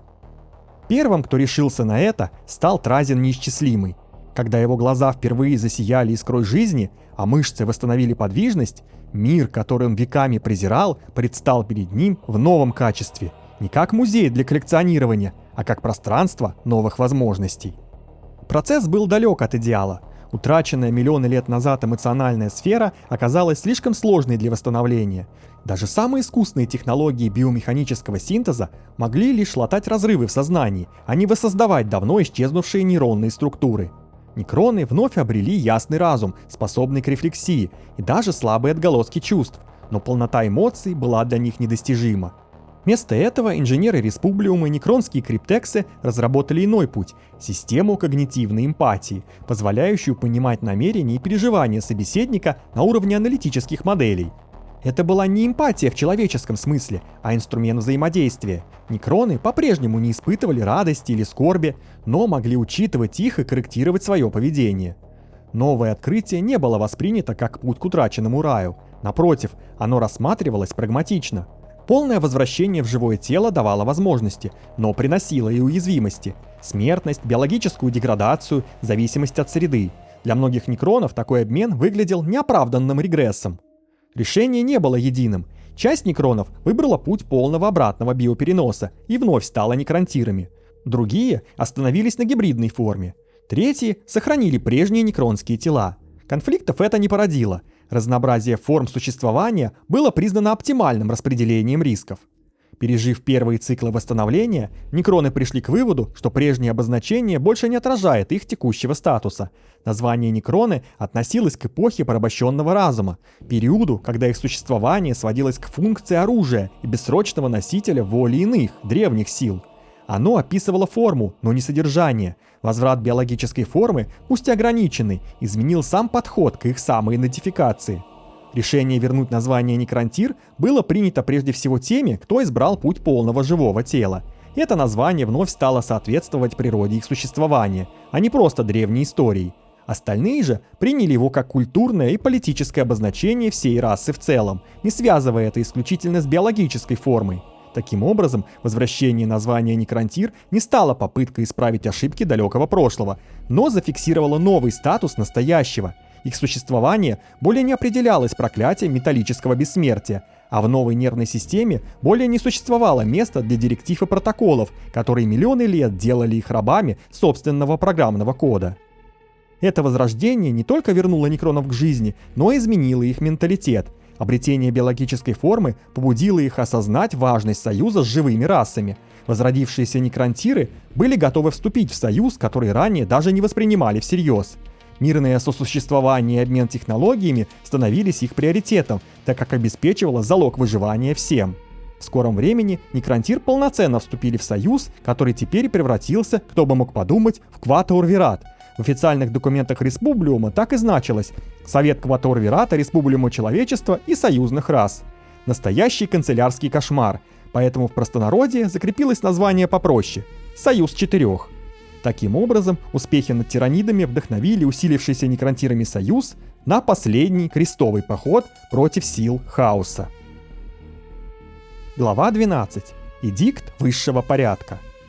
Вскоре, по меркам вечности, свершения Союза Четырех принудили саму галактику к повиновению.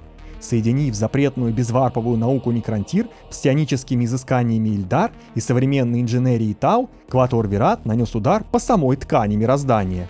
Великий разлом, этот кровоточащий шрам на теле космоса, веками разрывавший Империум надвое, был взят под контроль. Варповые штормы стихли, а навигация стала возможна не только через узкий рукав Нахмунда. Боги хаоса ощутили не просто сопротивление, но экзистенциальную угрозу. Союзники не просто вели войну, они выстраивали новую архитектонику бытия, где для энтропии варпа не оставалось лазеек. Пространство под эгидой Союза становилось упорядоченным, холодным и недоступным для шепота демонов. Для губительных сил наступили сумерки. Власть четверки, веками питавшаяся пороками, раздорами и агонией, начала истощаться. Галактика, выбравшая путь выверенного прогресса и стальной дисциплины, перестала поставлять топливо для их безумных пиршеств. Сама основа существования богов-паразитов, страдания смертных, превратилась в иссякающий ручей. В последней конвульсивной попытке вернуть власть Варп изрыгнул неисчислимые легионы демонов и безумных культистов. Хаос обрушился на реальность всей своей яростью, надеясь утопить новый мир в крови. Но единство Кватор-Вирата оказалось монолитом. Легионы космодесанта Республиума, действуя с точностью единого механизма, несокрушимые фаланги некронтир и высокотехнологичные касты Тау-Ильдар встретили врага не с отчаянием обреченных, а с ледяным спокойствием палачей. Это не была битва за выживание, это было системное, методичное истребление аномалии. Хаос столкнулся с силой, которую нельзя было ни искусить, ни сломить. Тем временем, где-то в имматериуме, за слоями варпа, где прежде звучали голоса и крики, воцарилась непривычная тишина. Потоки искажений замедлились, словно само пространство готовилось исчезнуть вовсе. Одно из древнейших созданий хаоса, некогда уверенное в собственной вечности, впервые ощутило не ярость и не ненависть, а пустоту. Его воля, тысячелетиями направлявшая армии и порождавшая катастрофы, перестала находить отклик. Молитвы ослабли, вера угасла, словно эхо, не достигающее адресата. И там, где прежде являлся аватар, воплощение гнева и пороков, возник лишь бледный нестабильный призрак, не сумевший обрести форму. Он дрогнул, исказился и рассеялся, оставив после себя не ужас, а страх, возможно, самое древнее чувство из всех. Глава 13. Ультима Круциата. Феноменальные успехи в борьбе с тиранидами и устранение орочьей угрозы позволили союзникам сосредоточить усилия на финальной цели – окончательном уничтожении сил хаоса. Демоны, хаоситы и их приспешники, став свидетелями гибели столь могущественных противников, уже не питали иллюзий, их время истекало. Стабилизация варпа, сокращение Великого Разлома и все более тесное сотрудничество большинства рас галактики подтачивали сам фундамент власти богов хаоса. Совет Кватуор-Вирата, состоявший из представителей человечества Ильдар, Тау и Некрантир, собрался на Терре, чтобы обсудить план окончательного удара по оставшимся силам хаоса. В Республиуме давно не было места ксенофобии, но Терра оставалась Террой. Союзников приняли в изолированном дипломатическом зале под пристальным наблюдением Кустодес. Нуль-поля, герметичные контуры и протоколы, исключающие любые варпы и биологические риски. Величественные залы императорского дворца были наполнены светом и воодушевлением, но под этим спокойствием ощущалось напряжение. Последняя великая битва была неизбежна. Первым выступил Рабаут Жилиман, общепризнанный лидер не только Республиума, но и всего Союза Четырех. Его высокое и мощное тело вселяло уверенность, а голос был тверд и ясен. «Наши враги истощены, но их сопротивление все еще будет ожесточенным. Нам предстоит последняя битва, чтобы очистить галактику от тьмы, которая веками отравляла все живое. Хаос питался нашими страхами, раздором и ненавистью, но теперь мы едины. Наши технологии, наши объединенные силы, наша воля и общий дух, развернувшиеся в сторону добродетелей, превзошли всех наших врагов. Это будет не просто война, это будет акт полного и окончательного очищения всей галактики». Среди присутствующих был и Лемон Рус, который внимательно слушал Жилимана, задумчиво поглаживая свое лицо рукой. В его грубом облике чувствовалась стойкость волка, готового к последней охоте. Рядом с ним стоял Автар Хириэль, представитель Ильдар, чьи глаза, окруженные мерцающей энергией псионической силы, наблюдали за происходящим с безмолвной мудростью. Представители Тау, эфирный Аун-Ши и командор Шэдоу-сан кивали в знак одобрения. Даже Некрантир, несмотря на совсем недавнее свое возрождение, выражали уверенность в необходимости последнего крестового похода, ведя в нем шанс к долгожданной стабильности и миру. Совет утвердил стратегию удара по множеству фронтов одновременно. Ключевой задачей стало уничтожение демонических врат и ликвидация узловых культов, поддерживающих связь с богами хаоса. Когда настал час, великая армия, состоящая из объединенных сил людей Ильдар, Тау и Некрантир, выдвинулась в последний бой. Их флотилии были огромны. Могучие корабли союзников, построенные с учетом новейших технологий всех четырех рас, скользили по бескрайней пустоте космоса. Каждое судно было оборудовано новейшими орудиями, способными наносить чудовищный урон по демоническим сущностям. Легионы космодесантников, боевые мехи Тау и древние армии Некрантир готовились встретить хаос лицом к лицу. Жестокие сражения развернулись по всей галактике. Одним из первых ударов стал штурм планеты Каталон, древнего оплота хаоса. Орды демонов и культистов защищали мир с фанатичной яростью, но были смяты. Крыло бойни, великий демон, некогда один из самых могущественных слуг Хорна, призванный на помощь культистами, ценой огромных потерь был повержен в жестокой битве с Лемоном Русом и его космическими волками. Но невзирая на потери, Лемон, вооруженный своим легендарным мечом, продолжал один за другим штурмовать форты, оставляя за собой горы трупов павших демонов. На другом фронте Ильдары, используя свое мощнейшее псионическое мастерство, вместе с силами Тау сражались с демоническими легионами Дзинча. Воздух был пропитан магией и кровью. Он буквально пульсировал от мощи древних ритуалов, проведенных Автархом и Риэлем, чтобы закрыть варп-врата, через которые в материальный мир непрерывным потоком стекались демоны. На просторах Ксала Ильдары и Тау столкнулись с ужасающими повелителями перемен, крикунами и другими приспешниками Дзинча. Поле боя не поддавалось описанию. Пространство складывалось и рассыпалось, как калейдоскоп, а время то ускорялось, то почти останавливалось, оставляя противоречивые показания на сенсорах. Для Тау это означало одно – технике верить нельзя. «Данные не сходятся», – сухо произнес один из аналитиков. «Вероятности противоречат друг другу».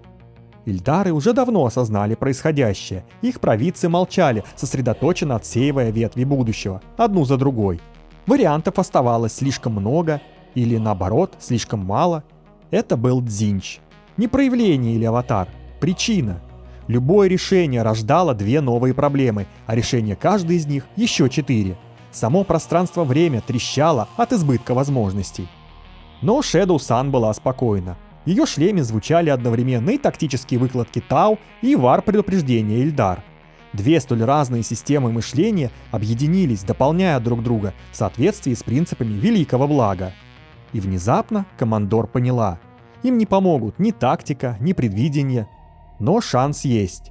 Если исключить узел, начала она и тут же оборвала себя на полуслове. Или стать им.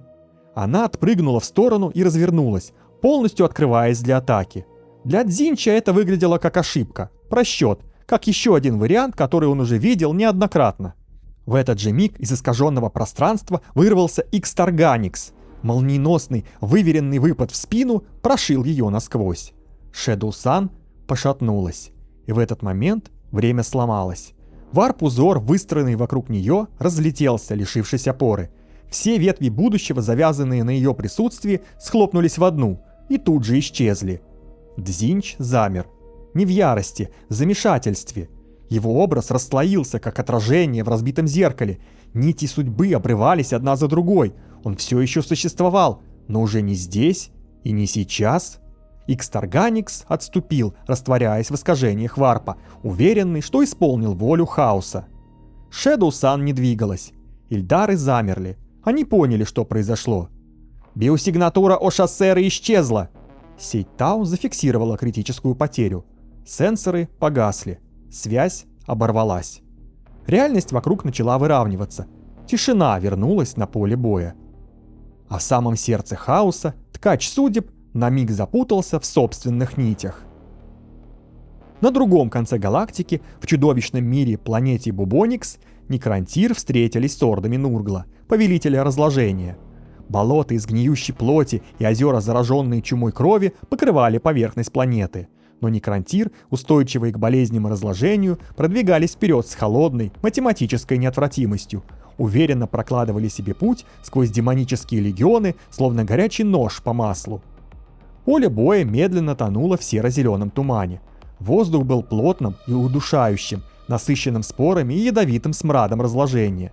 Но для Некрантир это не имело значения. Их сенсоры фиксировали уровень заражения, плотность варп-аномалий, отклонения в структуре материи, сухие, точные данные, которые безмолвно ложились в боевые протоколы. Продвижение шло по плану. До тех пор, пока туман не начал сгущаться до вязкой, неестественной плотности. Мартарион проявился из него, словно всегда был здесь. Его фигура казалась частью пейзажа этого мира. Гниль не просто окружала его, она была с ним единым целым.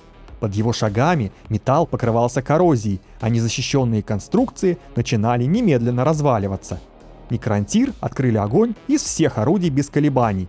Лучи энергии прошивали туман, разрывая демонические формы, но на фигуру примарха-предателя это производило почти нулевой эффект.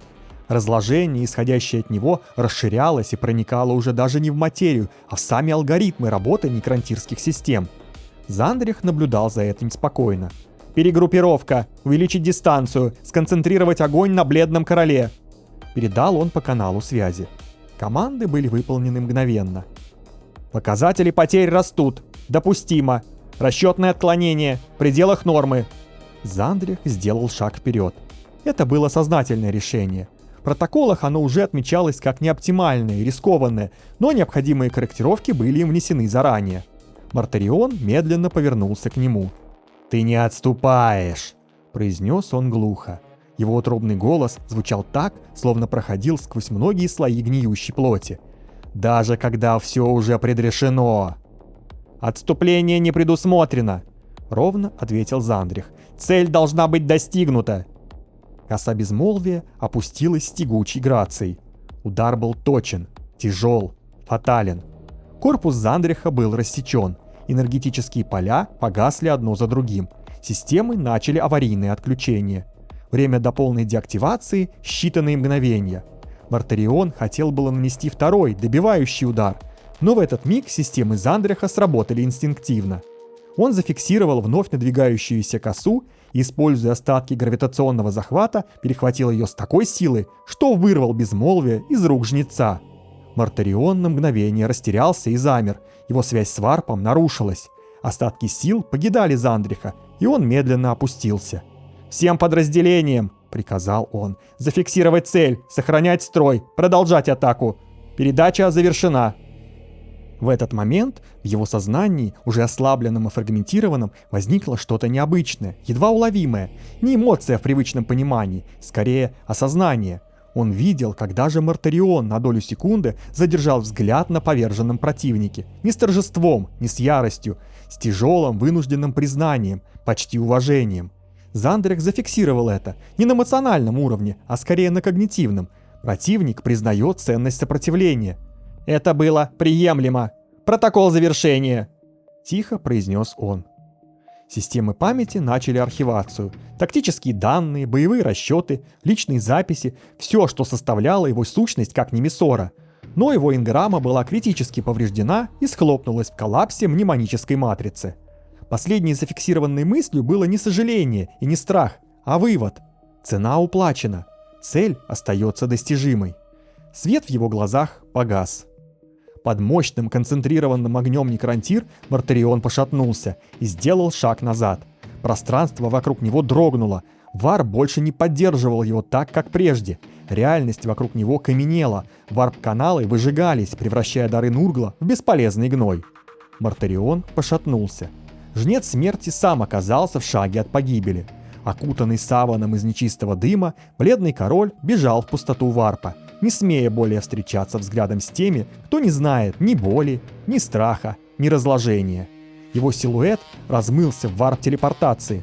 Владыка Барбаруса бросил своих слуг под безжалостным огнем некрантир. Он выбрал выживание, заплатив своим величием. Последний миг своего сознания Зандрих успел разглядеть нескончаемое поле брани, где его воины яростно продолжали бой, а его дух желал лишь одного — победы. Некрантир тем временем, понеся серьезные потери, добили остатки противника и, не издав ни звука, сомкнули ряды. Глава 14. Викторус аут мортис. Истинная цель крестового похода была глубже. Союзники знали, что боги хаоса черпают свою силу из пороков, страданий и раздоров, поэтому для полной победы простого уничтожения армии хаоса было недостаточно. Необходимо было искоренить сам принцип существования хаоса. Финальная битва развернулась в древнем, постоянно меняющемся мире, планете Тарвендис. Здесь находились последние варп-врата, через которые боги хаоса поддерживали свое присутствие в материальной вселенной. Это был их последний оплот. Рабаут Джилиман лично возглавил сражение. Его присутствие придавало войскам редкое ощущение уверенности. Среди солдат даже ходили слухи, что сам император, ныне пребывающий в ясном разуме, незримо наблюдает за ходом битвы. Мощь союзного флота поражала воображение. Корабли Республиума и Тау обрушивали шквал плазменного огня на поверхность планеты. Некрантир возводили непроницаемые энергетические барьеры, блокируя демоническую магию. Ильдары же применяли свое псионическое искусство для окончательного отсечения врага от варпа. Космодесантники, возглавляемые примархами, железным дождем высадились на Тарвендис и начали штурм последних крепостей хаоса. В самом пекле сражения Лемон Рус несся сквозь орды демонов, не тратя слов. Он уничтожал их одного за другим, десятки, сотни, тысячи, пока, наконец, не встретил равного себе противника. К этому моменту Рус был уже измотан, его броня изрублена, мех плаща обуглен, а дыхание вырывалось тяжелыми облаками пара. Но выбора у него не было. Рус уверенно шагнул вперед. Напротив него стоял Абаддон-разоритель. Не демон, не бог, человек, сломленный, возвышенный и проклятый одновременно. Его доспехи несли на себе уникальную метку восходящей звезды хаоса, а демонический клинок Драхниен, принявший форму цепного меча, в его руке дрожал от нетерпения, словно сам жаждал крови. «За что же ты сражаешься?» — прорычал Рус, крепче сжимая в руке меч Горестная ночь.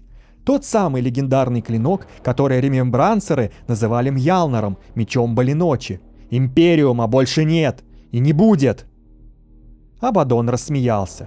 Коротко, зло. «Ты просто не желаешь признавать, что все, за что вы когда-либо сражались и умирали, было чудовищной ложью!» Он атаковал первым. Удар был столь силен, что камень под ногами Руса треснул. Казалось, клинок Абаддона нес в себе сплав ярости, коварства, гнили и извращенной жажды, концентрированное эхо тысячелетнего хаоса. Рус парировал удар Мьялнаром, но даже так его отбросило назад. Он врезался в скалу, почувствовав, как ломаются ребра. Кровь наполнила рот металлическим вкусом. «Вот и все, волк!» — произнес Абаддон, приближаясь. «Ты слабак!» Рус медленно поднялся, вытирая кровь тыльной стороной ладони. Его глаза горели не безумием, а холодной яростью охотника. «Я не слаб!» — прорычал он. «Я знаю, когда зверю должно затаиться перед решающим броском!» Рус рванул вперед. Удар ночи пришелся в бок Абаддона, пропоров броню. Но в тот же миг демонический меч Разорителя нашел свою цель. Мир вокруг взорвался болью. Рус упал на колено, чувствуя, как силы стремительно покидают его тело. Абаддон отступил. Он мог добить волка, но не стал, не из милосердия. Ему был нужен свидетель конца Старого Мира. К тому же разлом уже тянул его прочь. Варп вокруг них взревел, пространство начало рваться. «Мы еще закончим этот разговор», — произнес Разоритель, исчезая в клубах искаженной реальности. Лемон Рус остался лежать на камнях. Боль была невыносимой, но он не издал ни звука. Его разум был спокоен, как ледяные пустоши Фенриса. Он был жив, и этого достаточно. Предводитель воронов парил над полем битвы. Его безмолвные скользящие с тени атаки уничтожали десятки и сотни врагов, но неумолимо приближался критический момент — столкновение с примархом Легиона Тысячи Сынов. Корвус Коракс не вышел к Магнусу, он появился. Тень дрогнула, воздух на миг сжался, и примарх воронов оказался рядом, уже в движении, с двуххвостым энергетическим кнутом Талионис, сверкающим холодным светом в его руке. Коракс атаковал без видимого размаха. Плеть метнулась вперед, разрывая саму ткань реальности, превращая пространство в рваную вуаль. Магнус Красный даже не пошевелился. Кнут прошел сквозь него, но в месте удара не оказалось ничего, кроме дрожащей ряби воздуха. «Как медленно!» — прозвучал голос, одновременно близкий и далекий. Корвус развернулся, но вместо знакомого пейзажа увидел сюрреалистичную картину. Скалы вытягивались, расстояния обманывали взгляд, тени падали против света. Но варп не обрушивался на него, он подстраивался, словно изучая противника. Коракс не стал сопротивляться этому в лоб. Талионис вновь взвился, на этот раз описывая дугу, пытаясь обвить Алого Короля, заблокировать его движение, навязать бой на условиях физического мира. Энергетические разряды вспыхнули в воздухе, оставляя за собой шипящие следы. Магнус впервые повернул голову. В его единственном глазу не было ярости, лишь хладнокровие. «Ты все еще цепляешься за материю, брат!» Голос Магнуса звучал везде, как шепот самого пространства. «Даже когда мир вокруг тебя давно перестал существовать!» Корвус не ответил. Он рванулся вперед, плеть натянулась, и на сей раз ее удар достиг цели. Она скользнула по багровой броне Магнуса, оставив глубокий обожженный след. Из раны не брызнула кровь, в воздух поднялась лишь искристая варп-пыль, словно от искаженной реальности. Алый Король не отступил. Он поднял руку, и пространство начало сжиматься в одну точку, словно рядом возникла невидимая черная дыра. Коракс почувствовал, как давление пытается смять броню, переломить ребра, остановить и раздавить его. Из последних сил он сделал резкий рывок, чтобы высвободиться, но это было именно то, чего и ожидал Магнус. Вспышка, как удар молнии, и в это же мгновение материализовалось копье, объятое варп-пламенем, и резко понеслось на Коракса, не оставляя ему ни шанса. Владыка теней попытался сместиться, но не успел. Копье пронзило его насквозь. Он рухнул на землю, инстинктивно сжимая энергетическую плеть, словно она могла удержать его в этом мире. Боль была резкой и реальной, не просто иллюзия. Магнус подошел ближе. «Ты всегда хотел, чтобы все это закончилось!» произнес он тихо. «Война, хаос, мы, но посмотри на себя, ты сам все еще выбираешь войну, зачем же ты здесь?» Коракс поднял голову, его дыхание было тяжелым, но взгляд ясным. «Потому что...» — выдохнул он, выпрямляясь. «Если я уйду, это никогда не закончится!» В этот миг варп взревел. Где-то далеко рушились врата, схлопывались разломы.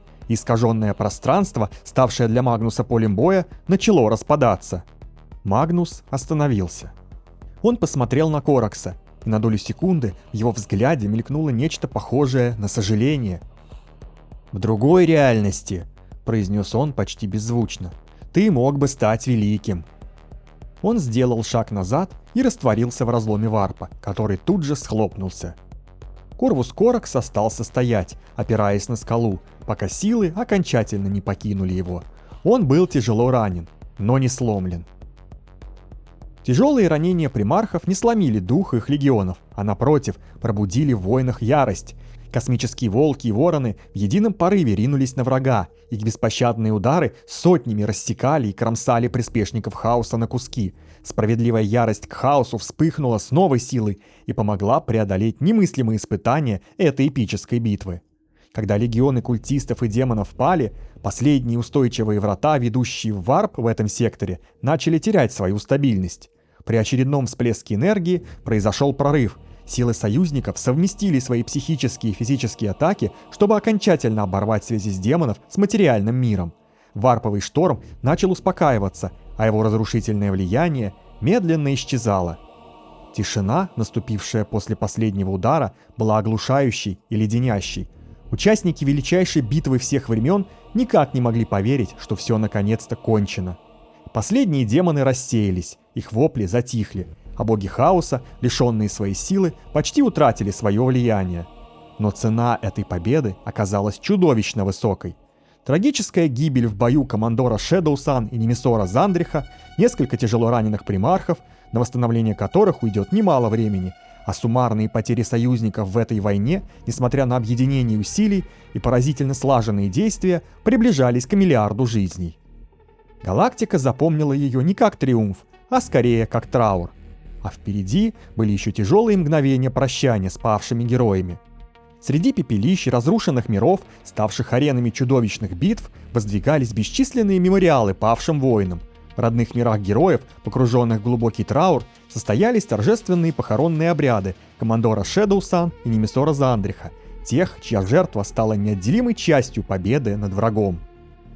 Тело командора Шэдоусан, обернутое во флаг Империи Тау, было предано ритуальному сожжению в присутствии ее самых верных воинов. Обломки скафандра командора, разломанные и оплавленные, аккуратно уложили рядом с урной с ее прахом, как напоминание о последней битве. Похоронный марш звучал глухо и протяженно, отдаваясь эхом в сердцах соратников.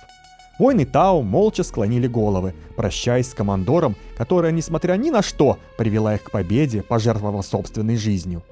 Ильдары также отдали дань уважения павшей союзнице. Их скорбный плач вплелся в ткань общей памяти. Немесор Зандрих был помещен в династическую крипту с редкими для некрантир почестями. Его нефритовый саркофаг-контейнер, покрытыми древними знаками некрантир, медленно опускался в усыпальницу-архив, где хранились имена тех, чьи энграммы уже не подлежали восстановлению. Некрантир стояли в безмолвном строю, и в этой неподвижности было больше траура, чем в любых словах. Безмолвие, коса, принесшая Зандриху погибель, была запечатана вместе с ним, как реликт его величайшей жертвы. Глава 15. Литургия смерти и гнева. Несмотря на поражение сил хаоса, война не завершилась окончательно. В вихрях искаженной реальности, схлопывающихся варп-разломов и гибели целых легионов, некоторым ключевым фигурам удалось ускользнуть от неминуемой расплаты.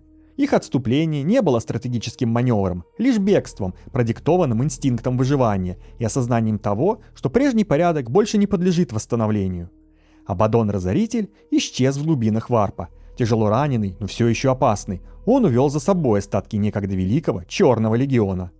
Магнус Красный покинул поле боя, растворившись в искаженной реальности, впервые за долгие эпохи усомнившись в собственных выводах. Мартарион отступил, ослабленный и лишенный подпитки варпа, оставив после себя лишь гниющий след на искалеченных мирах. А Экстарганикс, уверенный, что исполнил свое предназначение, скрылся в разломе, даже не осознавая, что стал пешкой в куда более тонкой игре, чем мог просчитать даже сам Дзинч, или, возможно, именно так и было задумано. Их бегство не забыли и не простили. Когда союзники достойно проводили павших и залечили свои раны, время избежавших кары хаоситов было сочтено. Серые рыцари не спешили. Они знали, просто изгнать недостаточно. Из крипт Титана извлекли то, что применяют лишь в исключительных случаях. Анатемные реликты и клинки печати, способные, если верить Либер Демоника, не просто разорвать связь демона с материей, но и уничтожить сам ее отпечаток в имматериуме. Владение таким оружием неизбежно выжигает душу владельца, обращая ее в ничто ради одного единственного удара. Но даже такая цена была признана допустимой ради текущих целей. Икс-Тарганик сбежал, разрывая реальность за реальностью, оставляя за собой шлейф искаженного варпа. Он больше не плел интриг и не нашептывал лживых идей, теперь им двигал лишь первобытный инстинкт выживания. Но даже Дзинч не мог спрятать своего слугу от тех, кто был создан для преследования и кары. Серые рыцари настигли его в мертвом мире в пределах Ока Ужаса, там, где само пространство было истончено бесконечными варп-штормами, а звезды над горизонтом дрожали, будто готовясь взорваться вместе с реальностью. Сражение не вышло. Псионические печати сомкнулись, клинки с рунами изгнания вспороли эфирную плоть, и Икс-Тарганикс взвыл. Не от боли, а от осознания. Он понял слишком поздно. Это не часть плана великого заговорщика, не отвлекающий ход и даже не испытание. Это был конец. Его форма распалась, рассеявшись в варпе, а вместе с ней исчез и последний отголосок воли, посмевший поднять клинок на Шэдоу-сан. Серые рыцари не произнесли ни слова. В их хрониках это имя стояло лишь еще одной строкой, теперь вычеркнутой. Паладин перевернул страницу. Их ждала уже следующая запись в списке. Мартарион не спешил, оставляя за собой след из гниющих миров и отравленных атмосфер. Но его шаги больше не были уверенными. Связь с варпом ослабла, а гниль, некогда дарующая вечность, теперь лишь разъедала изнутри. Там, где прежде Нургал щедро подпитывал своего сына, теперь оставалась лишь пустота. Мир, где его настигли серые рыцари, значился в архивах Орда Малиус как объект МС-042, карантинная планета, зараженная и выжженная задолго до их прибытия. Приговор был вынесен. Сражение было недолгим, но мучительным. Очищающие печати отсекли Мартариона от источников регенерации. Клинки рассекали плоть, которая больше не срасталась. Гниль не спасала, она предавала. Там, где прежде смерть была лишь началом, теперь она знаменовала истинный конец. Мартарион понял, что вечность, которой он так гордился, оказалась всего лишь иллюзией, взятой взаймы у будущего. Когда все было кончено, от жнеца остались разлагающиеся ошметки и тишина. На мгновение показалось, что обреченный мир задышал вновь, освобожденный от присутствия дитя смерти. Серые рыцари не стали задерживаться, они исполнили возложенную на них волю и покинули умирающий мир, оставив Нурглу лишь пустоту там, где прежде он простирал свое владычество. Для них присутствие Мартариона было лишь еще одним осквернением, которое следовало очистить, без колебаний и сожаления. Сикарус – демонический мир в Оке Ужаса, давно вычеркнутый из навигационных карт. Абаддона выследили по искажениям, шрамам имматериума, которые он сам оставлял, разрывая пространство своим присутствием. Абаддон прибыл на Сикарус не за помощью. Тихо, через окраинные пустоши, где даже несущие слова предпочитали не появляться. Он презирал их молитвы, так же, как презирал их покорность. Для разорителя вера всегда была лишь инструментом. Здесь, в мертвых долинах демонического мира, он искал спокойное место, где можно было подумать и определить исход. Он стоял среди развалин, тяжело опираясь на меч. Варп вокруг Абаддона дрожал и уже не подчинялся. Не откликался, словно сам потерял интерес к продолжению этой войны. Он ощутил приближение охотников еще до того, как увидел их. Ровный строй, выверенный шаг, воля, не знающая сомнений. Серые рыцари замкнули круг, клинки с рунами изгнания были на изготовке, психические щиты сомкнуты. Они пришли не ради триумфа, они пришли, чтобы поставить точку. Абаддон медленно выпрямился. Его взгляд скользнул по серебряным доспехам. Без ненависти, без ярости, лишь хладнокровное осознание. Он знал, что они задумали. Суд, казнь, пафосный ритуал и красивая легенда для их хроник. Этого он не допустил бы никому. Ни богам, ни врагам, ни судьбе. В руке он сжимал древний артефакт. Реликт, связанный не с хаосом, а с ним самим, с его именем, его клятвами и войной, которую он вел. Это было не оружие, а приговор. Приговор самому себе, отложенный до правильного момента. Он активировал печати, и они вспыхнули от перегрузки. Ни молитв, ни воззваний. Разоритель просто сделал свой выбор. Варп взвыл, схлопываясь внутрь. Реальность трещала, как ткань, разрываемая во все стороны сразу. Серые рыцари поняли, что происходит. Они могли отступить. Но тогда конец Абаддона остался бы на милость Варпа. Этого они допустить не могли. потому что долг должен был быть исполнен до конца. Они остались там, где стояли, удерживая щиты до последнего, принимая свою судьбу и свой выбор, сделанный осознанно, без лишних слов. В этот миг Абаддон исчез, не как побежденный и не как вознесшийся, а как тот, кто сам поставил точку в своей судьбе. Разлом схлопнулся. Волна прокатилась по Сикарусу, разрывая ритуальные узы несущих слова. Вместе с Разорителем в бездну сгинули и ключевые ковены, и проповедники, находившиеся в активной фазе призыва. Среди них был и Ларгар, вместе со значительной частью своего легиона. Не осталось тел, не осталось трофеев, не осталось триумфа. Лишь выжженная пустота и тишина, в которой оборвалась целая эпоха. История не получила пафосного финала, и именно этого Абаддон и хотел.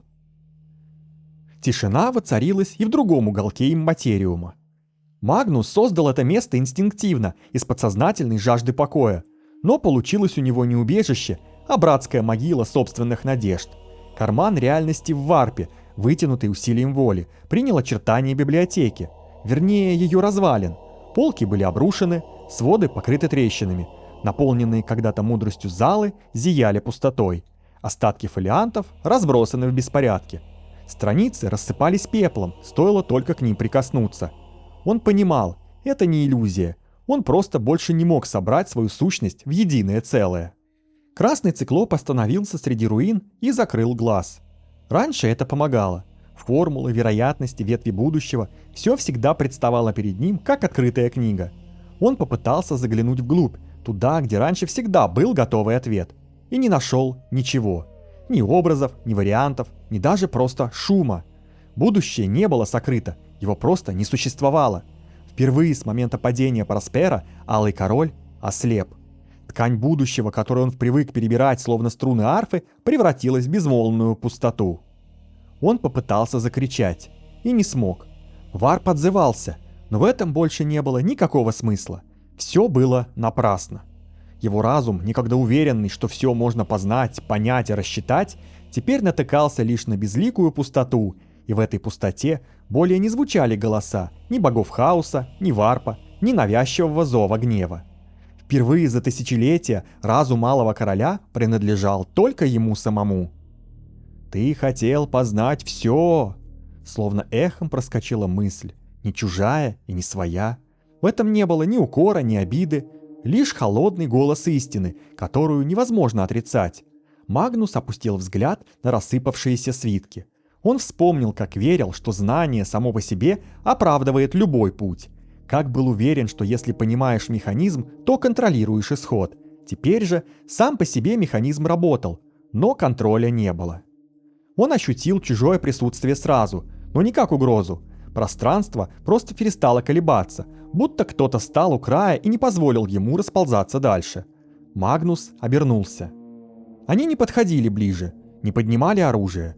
Золотые фигуры стояли спокойно, словно находились здесь всегда. Адептус Кустодес пришли не судить и не карать.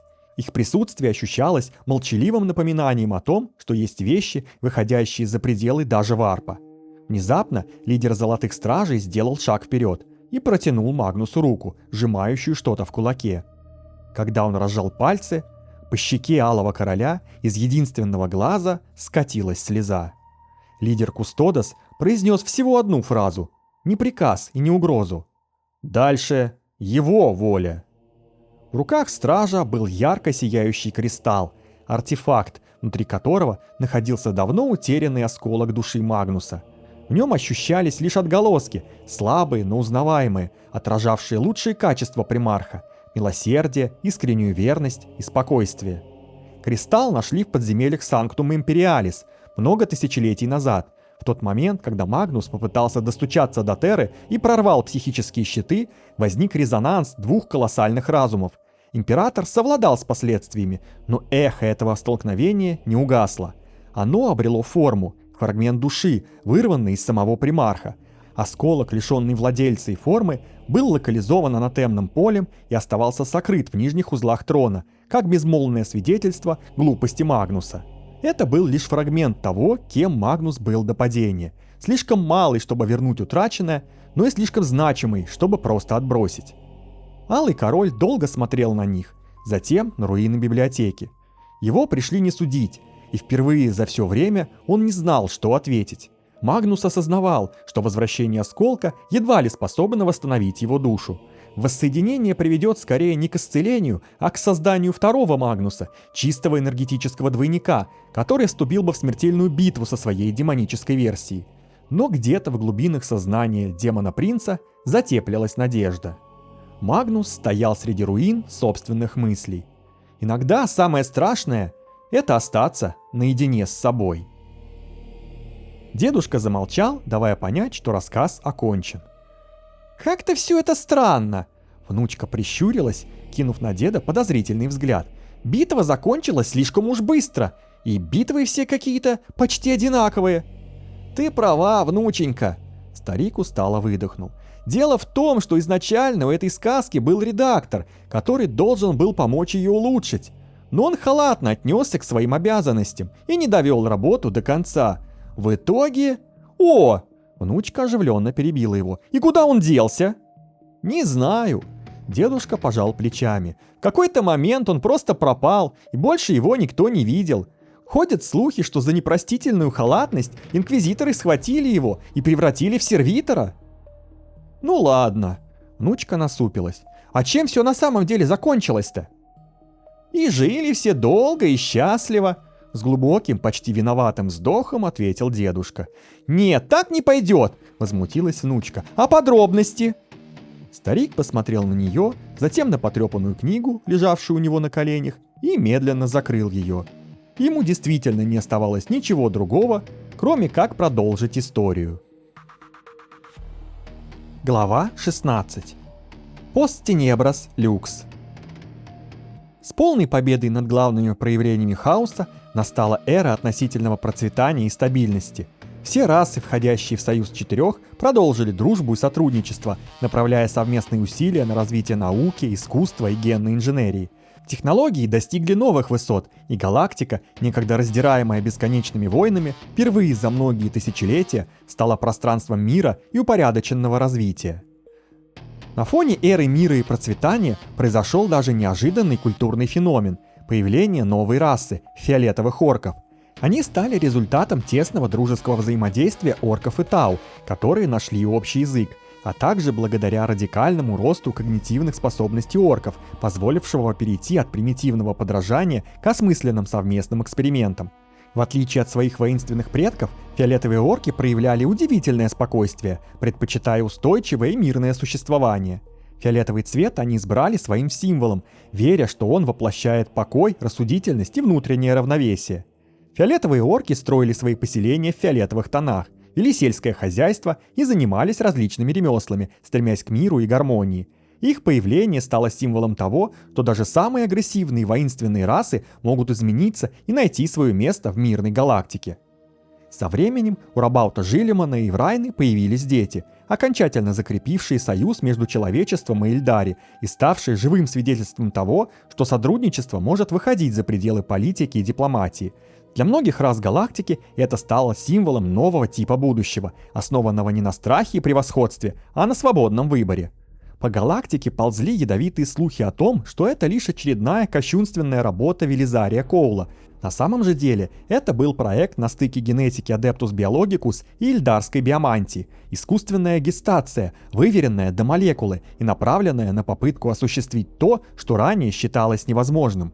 И даже тогда никто не мог сказать наверняка, было ли это рождение новой жизни или всего лишь ее искусной имитацией. Так, в мире бесконечной войны закончилась великая эпоха раздоров и разрушения, уступив место новой эре мира и процветания.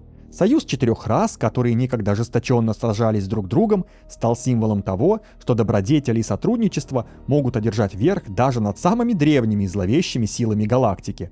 Стабильная и процветающая галактика, очищенная от прямого влияния хаоса, продолжила свое движение вперед, открывая новые горизонты для своих обитателей. Но каким будет следующий шаг, не знал уже никто. «Ты, должно быть, шутишь, дедушка!» — возмущалась расстроенная внучка, едва сдерживая раздражение. «Такой счастливый конец! В нашем-то мире! После всех тех ужасов, которые ты мне про него рассказывал, я не верю!» «Ну да, рассказывал». Старик устало вздохнул и ненадолго умолк. Наш мир жесток, это правда, но в Великом Империуме столько миров, что и не сосчитать, и некоторые из них не то что войн, да даже ксеносов с демонами ни разу не видели. «Нет, нет и нет!» — упрямо мотала головой девочка. «Я так не хочу, не хочу, не хочу!» «Ох!» — дедушка развел руками. «Ну ты ведь сама хотела сказку, внученька!» «Да!» — резко перебила она. «Но я хотела правдоподобную!» Старик снова тяжело вздохнул.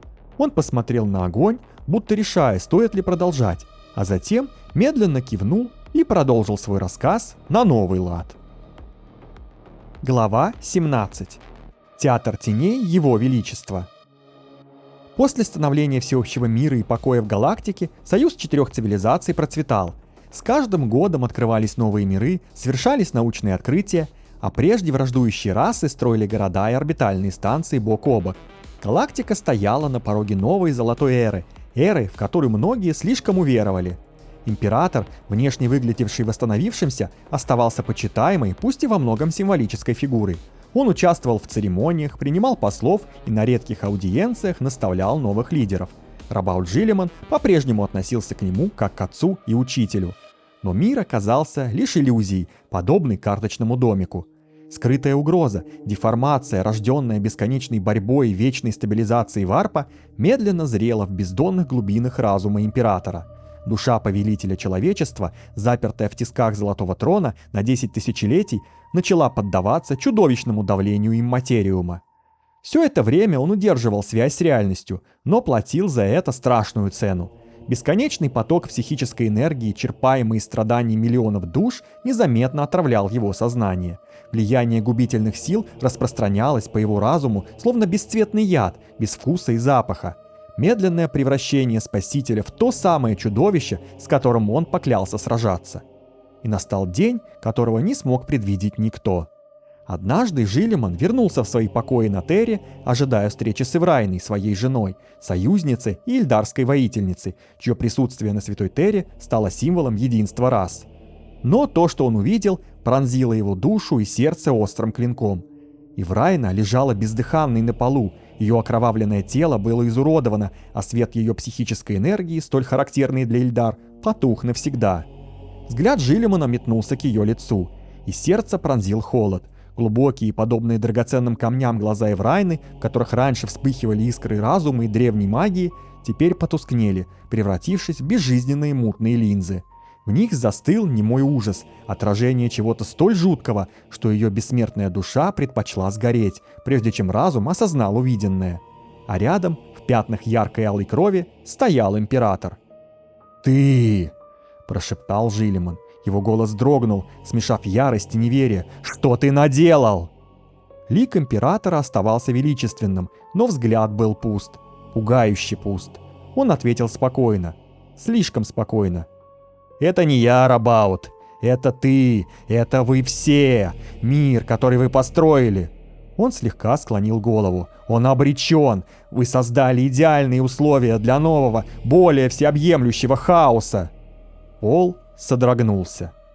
Джилиман почувствовал, как реальность вокруг них начала искажаться, как если бы сама структура космоса разрывалась на части. Над Террой раскрылся гигантский разлом, похожий на око ужаса, но несоизмеримо более глубокий и мощный. Из его недр хлынули демоны, не волнами, а сплошным потоком, подобным урагану. Возникли не только знакомые боги хаоса — Кхорн, Зич, Нургал и Сланеш, родились новые сущности, воплощающие искажения, порожденные самой попыткой создать идеальный мир. Среди них была и Гиппокрита, младшая богиня лицемерия и лжи, порожденная слепой верой в эфемерную гармонию. Терра пала первой. Сердце Республиума было уничтожено почти мгновенно. Демоны и армии хаоса распространились по галактике, как пылающий шторм, пожирая мир за миром. Планеты, сектора, цивилизации — все рушилось. Некрантиры, Эльдары и Тау сопротивлялись с величайшим упорством, но даже их достижения, их наука и древние технологии оказались бессильны. Через считанные годы галактика превратилась в пустошь из обломков погибших миров. Варп, ранее стабилизированный неимоверными усилиями, вспыхнул в невообразимом мерцании. Император, некогда бывший символом надежды, стал орудием окончательного приговора. В конце концов, во Вселенной не осталось ни одного разумного существа. Люди, Ильдары, Тау, Некронтиры, Орки пали абсолютно все. Это не было победой хаоса. Он просто остался единственным состоянием бытия. «В смысле, дедушка?»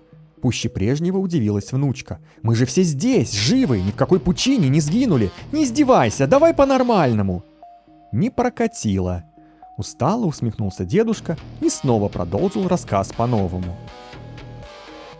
Глава 18. Ураборос Терры. После разгрома губительных сил и наступления новой эры, император пребывал на Терре как незыблемый столб и вдохновитель великого процветания. Но за сияющим фасадом его величия, в самых сокровенных чертогах души, зрела темная деформация. Тысячелетия заточения на Золотом Троне не прошли бесследно. Влияние материума, подобно яду без вкуса и запаха, глубоко истощило его сознание. Император первым узрел надвигающийся кошмар. Он осознал, что его собственная связь с варпом, та самая сила, что некогда хранила человечество, превратилась в открытые врата, через которые хаос, извратив его волю, готовится нанести окончательный удар по материальному миру. Он тщательно скрывал свои страхи и сомнения, не доверяя их никому, даже Рабауту Жилиману. В глубине души император знал, порча внутри него рано или поздно приведет к катастрофе. Но вместо с этим его разум искал выход, способ исправить ход истории. И трагический день все же настал.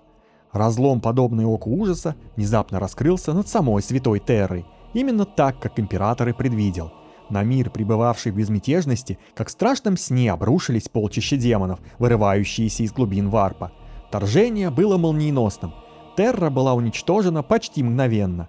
Гордое сердце цивилизации человечества утонуло в огне и хаосе. Ее города пылали под натиском безжалостных легионов демонов. Но эта неизбежная трагедия была не случайной. Она стала частью плана императора. Когда началось вторжение, император погрузился в варп, оставив свое физическое тело. Его цель была очевидна. Невозможный лабиринт, сердце владения Дзинча, коварного бога перемен. Император знал, именно великий заговорщик, чьи нити судьбы пронизывали тысячелетия, был архитектором этого финала. Пробравшись через бесчисленные лабиринты варпа, полные ужаса и боли, император наконец столкнулся с Дзинчем лицом к лицу, в его собственном чертоге. Бог хаоса был воплощением непредсказуемости, его очертания менялись каждую секунду, но император был спокоен. В этой битве был поставлен на кон не просто исход войны, а само существование Вселенной. К чему это все? Превзойти меня не под силу даже Богу. Голос Дзинча раскатился мириадами насмешливых эх по бесконечным залам. «Я здесь не для того, чтобы превзойти тебя», — уверенно ответил император. «Я здесь, чтобы превзойти суть самой Вселенной и мироздания». Атаки не последовало. Он позволил потокам вероятности Дзинча сомкнуться вокруг себя, обращая коварное колдовство в удобный инструмент. Изменчивая энергия хаоса, веками ищущая трещины и обходные пути, теперь встретила не сопротивление, а неизменную глубину его разума. Все коварство, что бог перемен накапливал эпохами, оказалось сплетено в единый узел и обрушилось мощнейшим резонансом, замкнувшись петлей на собственном истоке. На краткий миг Дзинч утратил способность к повелеванию судьбами, захлебнувшись тяжестью собственных замыслов и противоречий. Использовав гармонизатор сфер как проводник, император воздействовал на реликтовые узлы паутины, процесс, который Адептус Механикус описали бы как инверсию локальной энтропии. Вместо подавления им материума произошел фазовый сдвиг, причинно-следственная связь сомкнулась в петлю, и поток событий был возвращен на утраченную ранее траекторию. Опираясь на древние знания и собственную психическую мощь, император создал временной парадокс, затронувший не только Дзинча, но и весь варп целиком. Бог перемен рычал от бессилия, когда его потоки магии начали распадаться и терять форму. В тот момент сама Вселенная начала схлопываться и приплетаться сама в себя, словно бутылка Клейна. Время откатилось на 10 тысяч лет назад, к началу Великого Крестового Похода. Никто, кроме императора, даже боги хаоса, не знали и не помнили о том, что произошло. Все, ну или почти все, теперь повторялось, как и прежде. Но у императора появился второй шанс, который он не собирался упускать. Его планы теперь были ясны, как никогда ранее. Он должен будет направить человечество по новому пути, чтобы избежать ошибок темного прошлого. Теперь император, обладая знанием о грядущем, уже не был лидером, скованным ограниченным видением, как прежде. Теперь он знал цену каждой ошибки и каждого шага. С его мудростью и силой он мог проложить новый путь для человечества, который приведет его к процветанию. Но вопрос оставался открытым. Сможет ли он на этот раз избежать ловушек хаоса? Или время, подчиняясь собственной природе, вновь замкнется в круг? «Опять у тебя ничего не сходится, дедушка!» Вновь была недовольна внучка. «Император же сидит на троне, как сидел. Давай-ка рассказывай, как взаправду все было». «Ладно». Дедушка чуть помолчал, словно действительно пытаясь вспомнить. «Попробую». И в очередной раз возобновил рассказ. Глава 19. Горизонт событий ереси. Отчаянный крик. Жилимон резко открыл глаза. Его грудь тяжело вздымалась, дыхание сбивалось, а сердце колотилось так, словно пыталось вырваться из груди. Все тело было покрыто холодным потом. Покои тонули в густом мраке, лишь бледный лунный свет едва пробивался сквозь плотные шторы. Он присел на кровати и хрипло пробормотал: «Что это было? Что со мной?» Мысли метались, сталкиваясь и распадаясь. Перед глазами все еще была Еврайна, бестыханная, окровавленная. Рядом император, его отец, тоже в крови. Пальцы Жилимона дрожали, словно он все еще ощущал эхо недавнего боя. Но что из этого было реальностью, а что всего лишь кошмаром, рожденным страхом и истощением? Дверь распахнулась. В комнату вбежал слуга, испуганный так, словно ожидал увидеть не господина, а самого Нургла. «Лорд-командующий, вы в порядке?» Голос дрожал, выдавая тревогу. Жилимон попытался собрать свои мысли воедино, но странное головокружение и ощущение дезориентации охватило его целиком. «Где Еврайна?» — спросил он внезапно. Слуга моргнул. «Простите, кто?» «Моя жена, Еврайна, Ильдарка, где она?» Голос стал жестче, почти требовательным. Слуга побледнел еще сильнее. «Милорд, вы о чем?» Он замялся и, нервно усмехнувшись, выпалил. «Закусывать надо, милорд!» Взгляд Жилимона стал ледяным. Все казалось нереальным. Это все еще сон или какая-то игра его сознания? Бури эмоций и странные видения разрывали его разум, оставляя за собой лишь бесконечные вопросы. «Пошел вон!» Резко выпалил он, взмахнув рукой. Слуга мгновенно склонился и исчез за дверью, явно испугавшись своей случайной дерзости. Головокружение не проходило, и только теперь Жилимон заметил, у дальней стены, почти сливаясь с тенями, стояли две фигуры в безликих черных доспехах, неподвижные, молчаливые. И в этот момент в покой вошел Лев Эль Джонсон. Величественный, словно только что вернувшийся с победой с поля брани, Лев шагнул в комнату как к себе домой. Его присутствие наполнило атмосферу в комнате ощущением могущества и чего-то давно забытого. Жилимон застыл, его глаза расширились от удивления. «Лев!» — воскликнул он, резко вставая с постели. «Но как? Тебя воскресили?» Лев, ошарашенный странным вопросом, взглянул на него. Его брови сдвинулись в попытке осознать, что происходит. «Что?» — нахмурился Лев. «Кого воскресили?» Пол снова будто ушел из-под ног. Жилимон встал, опираясь на стол. Его разум как будто был погружен в варп, где переплетались реальные события и странные видения. «Но ведь ты погиб!» – прошептал он, вспоминая ту битву, где Лев пал, защищая своих братьев от ярости обезумевшего императора. «Что за бред ты несешь?» – нахмурился Лев. «Опять перепил? Завязывай уже мешать Мьё с искушением Теософа!»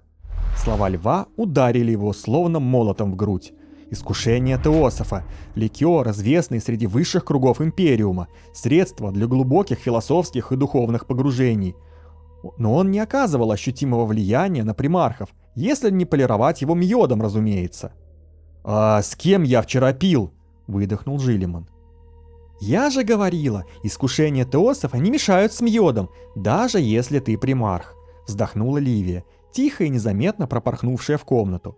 «И надеюсь, теперь ты усвоишь этот урок, мой милый упрямый примарх. Никогда больше не пей то, что на Фенрисе или Ультрамаре называют напитком», — с легким укором произнесла она. «Пусть даже таким способом, раз уж твоя генетическая память не справляется». «Леди Ливия Аврелия Макро», — произнес Лев, слегка склонив голову, — «легат сенаториума Грага». «Оставь, Лев», — отмахнулась она, — «здесь сейчас не заседание». Лицо Жилимана сморщилось от стыда. Неужели все это было плодом его больного разума, одурманенного алкоголем?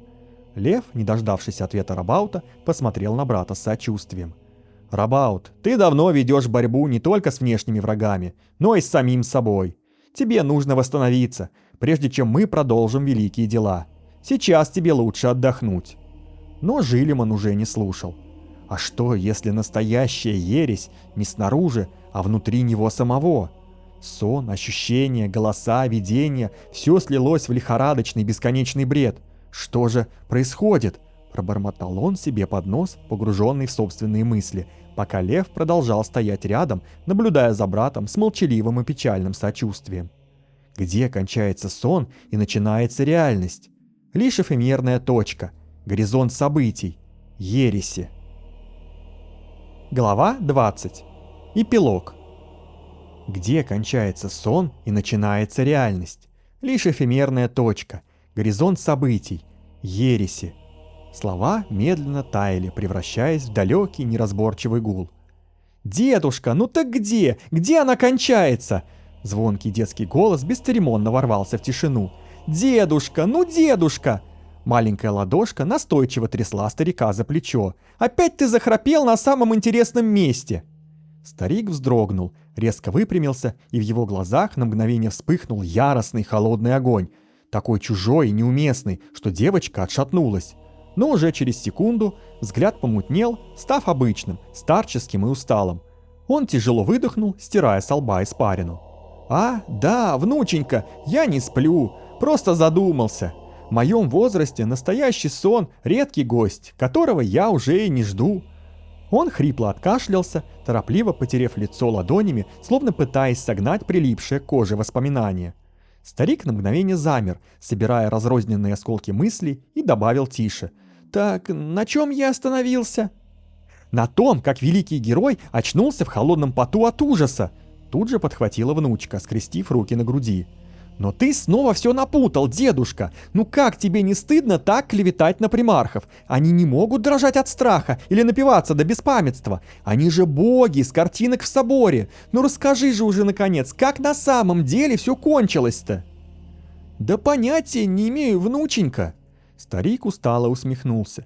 «Меня ж там не было, а история до конца так и не дописана. Вот я и не рассказывал ее в кабаках». Он махнул рукой. «Потому и жрать нам нечего, внучка. Спать ложись, завтра на гидропонную ферму идти».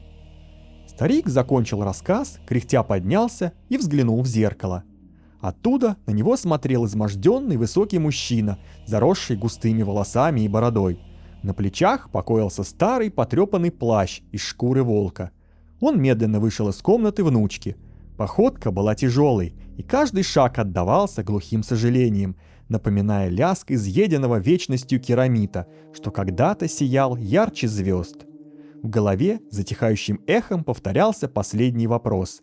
Где кончается сон, а где начинается реальность? Эфемерная точка, горизонт событий, ереси. Постскриптум. А скажите-ка, а вы когда писали этот рассказ, вы ересь трогали? Ну, может, и трогал. Тогда пройдемте. По мотивам эпических высказываний Adeptus Tubgamus Семена Окрокова. Разбор полетов Space Marine 1. Конец. Текст читал Евгений Губанов. Спасибо за просмотр. Друзья, если вам нравятся мои видео и другой контент, поставьте лайк и подпишитесь на канал, оставьте комментарии и поделитесь видео с друзьями. Ваша поддержка очень важна. А если желаете поддержать развитие канала материально, становитесь моим подписчиком на Бусти или Патреоне, или же можете разово задонатить через Donation Alerts. Все ссылки в описании.